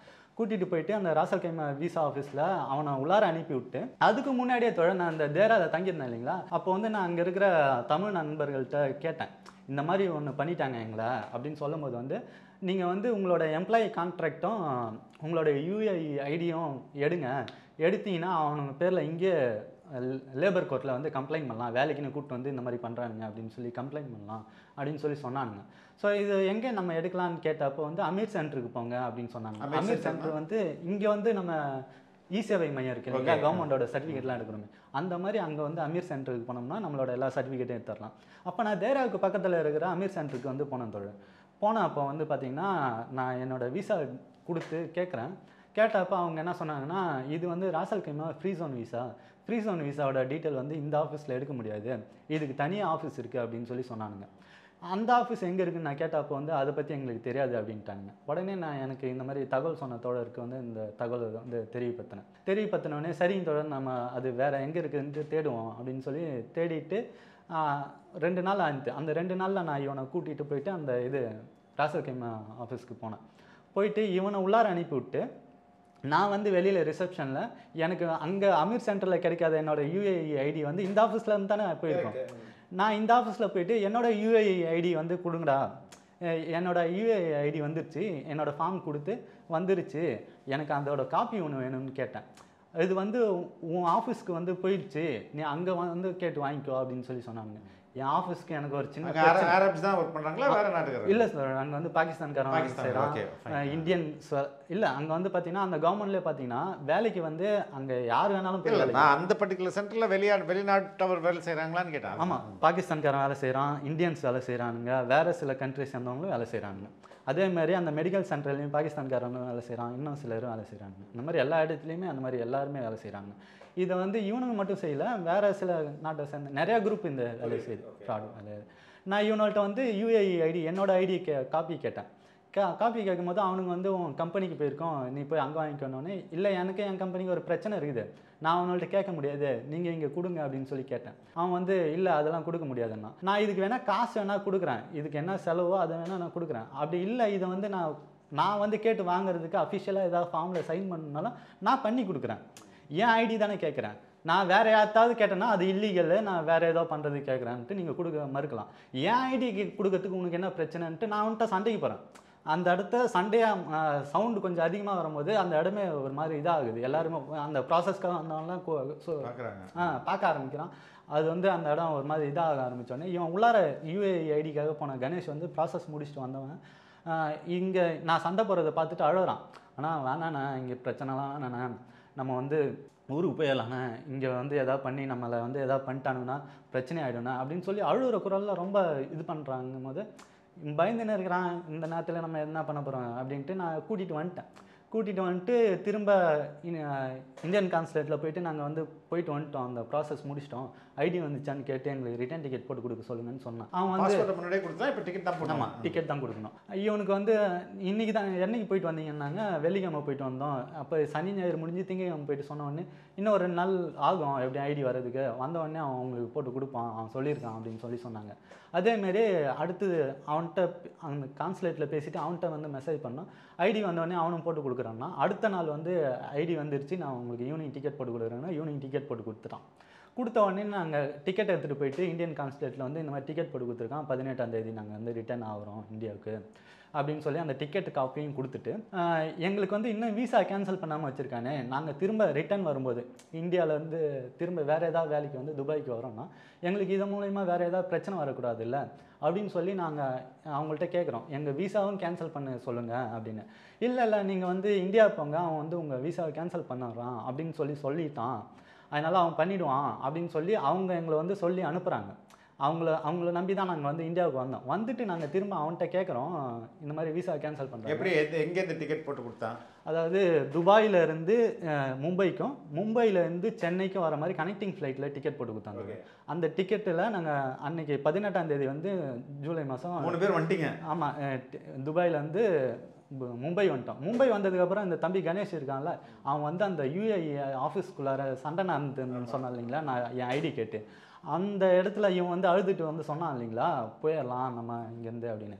அப்போ வந்து அவனுக்கு அந்த ப்ராசஸ்க்காக போயிருந்தப்போ அங்கே இருக்கிற ஒரு ஆஃபீஸர் வந்து இவனை வீடியோ கால் பண்ணி வேற ஒரு நபருக்கு வந்து காட்டியிருக்கான், அங்கே என்ன ப்ராசஸ் நடக்குது, இவன் வச்சு என்னெல்லாம் பண்ணுறானுங்க அப்படின்ட்டு அவன் வந்து காட்டியிருக்கான்.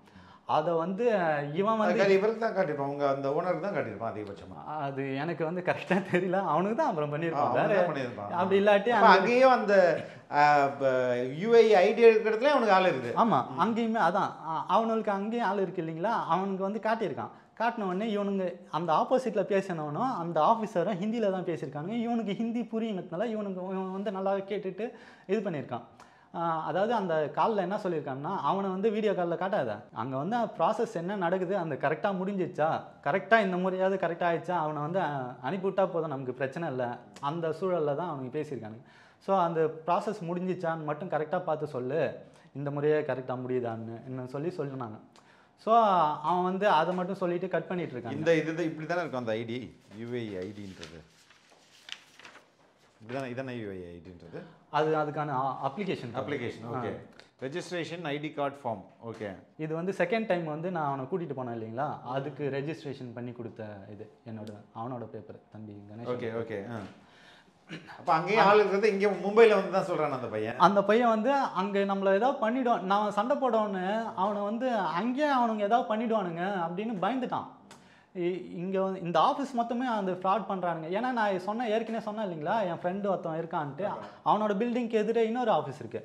அந்த ஆஃபீஸ் வந்து லீகலான வேலையெல்லாம் பார்க்குறானு போல், இந்த ஆஃபீஸ் முழுக்க இல்லீகல். ஏன்னா நான் கேட்கும் போது கூட ரிசப்ஷனில் இருக்கிறவங்க கூட கொடுக்க மாட்டேங்கிறான் பாருங்க. அவனுங்க அந்த ஆஃபீஸ் மொத்தமே இதாக ஃப்ராட் வேலை தான் பண்ணுறானுங்க போல். அந்த ஆஃபீஸ் எங்கே இருக்குன்னா ராசல் கைமா போலீஸ் ஸ்டேஷனுக்கு பின்னாடியே இருக்குது இந்த ஆஃபீஸ். நான் சொல்கிறது இவனுங்க வந்து இவ்வளோ பெரிய இது பண்ணின்னு இருக்கானுங்கிறத இவன் வந்து இந்தியாவுக்கு வந்ததுக்கு அப்புறமா நம்ம பாதுகாப்பு ஆகிட்டாங்க ஒரு அதுக்கப்புறமா சொல்கிறான். சொன்னதுக்கப்புறமா தான் நீ அங்கேயே சொல்லியிருந்தேன்னா நான் அவனுங்களை ஏதாவது பண்ணியிருப்பேனே அப்படின்னு சொல்லி சொன்னேன் அவன்கிட்ட. இல்லைனா அவனுங்க அவ்வளோ பேர் இருக்கானுங்கன்னா நம்ம எப்படி நான் இது பண்ணுறது அப்படின்னு சொல்லி அவன் என்கிட்ட வந்து இது பண்ணான். சரி, விசா கேன்சல் பண்ணுறேன் உங்கள் விசா இல்லை தோட. நான் அதுக்கப்புறமா இங்கே வந்ததுக்கப்புறமா அவனுக்கு வந்து மெசேஜ் பண்ணேன். அதான் நான் இல்லை, அவன் தான், அந்த தம்பி தான். அவன் தான் பேசுவானுங்க, ஹிந்தி பேசுவானுங்க அவனுங்க.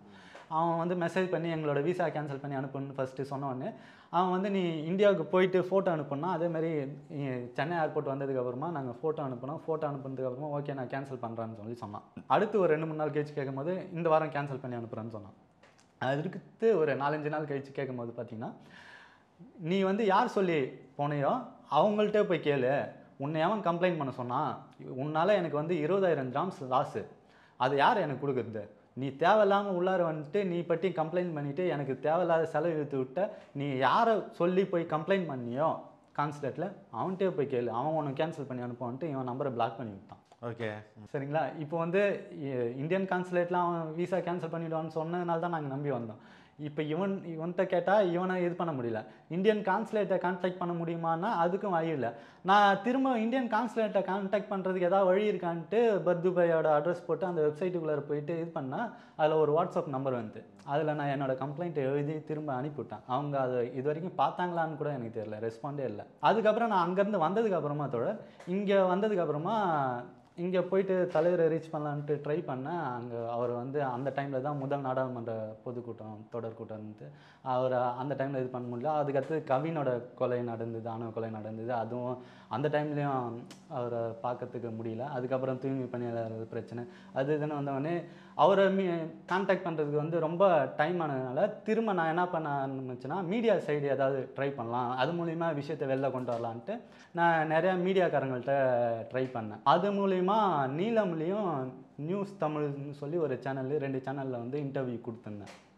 அது போக அவர் ஒரு பத்திரிக்கையாளர், அவர்கிட்ட கேட்கும் போது வந்து அவர் என்ன பண்ணாருன்னா கமிஷனர் ஆஃபீஸில் போய் கம்ப்ளைண்ட் பண்ணுங்கள், அவங்களே உங்களுக்கு வந்து மீடியா சப்போர்ட் பண்ணி கொடுப்பாங்க அப்படின்னு சொன்னோன்னே நான் போயிட்டு கமிஷனர் ஆஃபீஸில் போய் சென்னை கமிஷனர் ஆஃபீஸில் கம்ப்ளைண்ட் பண்ணால் அவங்க வந்து பார்த்துட்டு தம்பி நீ வந்து சென்னை டிஸ்ட்ரிக்ட்குள்ளார ஏதாவது ஒரு கம்ப்ளைண்ட் எடுத்துன்னு வரேன்னா நாங்கள் விசாரிப்போம், இதுவே நீ தமிழ்நாட்டுக்குள்ளார ஏதாவது பிரச்சனைன்னு சொன்னேன்னா அந்த டிஸ்ட்ரிக்ட் எஸ்பி ஆஃபீஸுக்கு வந்து தகவல் கொடுத்து அவங்கள விசாரிக்க சொல்லுவோம்.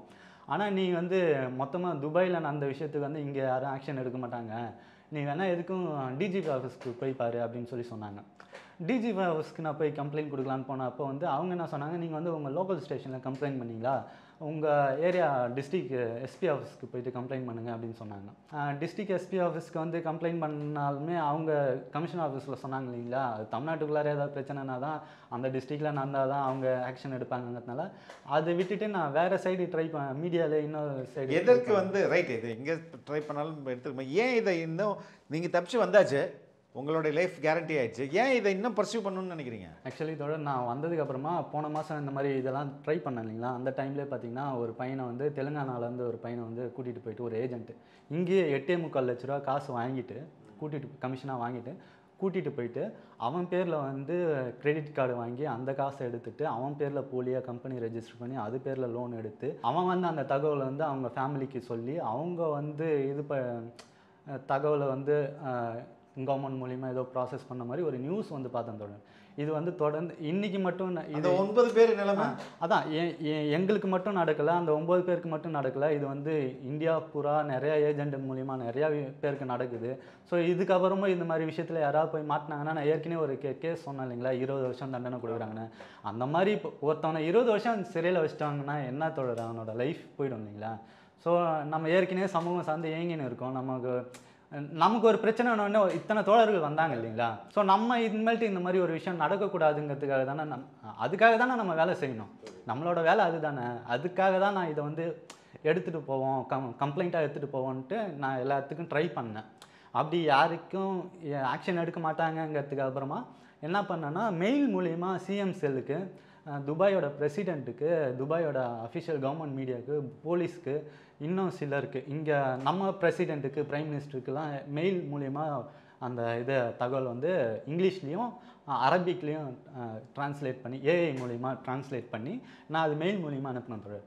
மெயில் மூலிமா அனுப்புனதுக்கப்புறமா துபாய் போலீஸ்லேருந்து மட்டும் எனக்கு வந்து ரிப்ளை வந்துச்சு, 48 மணி நேரத்தில் ஆக்ஷன் எடுப்போம் அப்படின்னு சொல்லி. 48 மணி நேரத்தை தாண்டி 2-3 நாள் வந்து ஆக்ஷன் எதுவும் எனக்கு ரிப்ளை அதுக்கப்புறம் எதுவும் கேட்கல.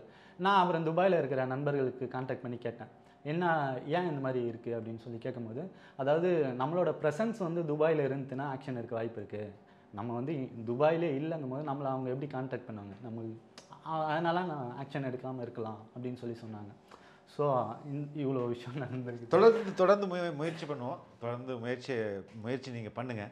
ஏன்னா இப்படி ஒரு ஃப்ராட் நடக்கூடாது. ஏன்னா உங்களுக்கு வேலைக்கு கூட்டு போகிறேன்னு சொல்லிட்டு உங்கள் மேலே கோடிக்கணக்கான லோனை வாங்கி போட்டு உங்களை வந்து அங்கேயே சிறைப்படுத்துறதோ இல்லை நீங்கள் தான் குற்றவாளின்னு சொல்கிறதோ ரொம்ப தப்பு. அன்பார்ந்த ரெட்பிக்ஸ் உறவுகளே, பல்வேறு அடக்குமுறைகளையும் ஒடுக்குமுறைகளையும் கடந்தும் இன்று வரை எந்த ஒரு அரசியல் கட்சிக்கும் பக்கசார்பில்லாமல் தொடர்ந்து மக்களை மட்டுமே மையப்படுத்தி இயங்கும் ஊடகம் ரெட்பிக்ஸ் என்பது உங்கள் அனைவருக்கும் நன்கு தெரியும். தொடர்ந்து நாங்கள் ஒரு சுதந்திரமான ஊடகமாக செயல்பட உங்களது நிதி உதவி எங்களுக்கு தேவை. உங்களால் முடிந்த அளவு எங்களுக்கு நிதி உதவி செய்யுங்கள். திரையில் தெரியும் இந்த QR கோடை பயன்படுத்தியோ அல்லது டிஸ்கிரிப்ஷனில் உள்ள தகவல்களை பயன்படுத்தியோ உங்களால் முடிந்த அளவு எங்களுக்கு நிதி உதவி செய்யுங்கள். நன்றி. பாப்போம், நீங்கள் தொடர்ந்து இந்த முயற்சியை கைவிட்டுறாதீங்க. நன்றி.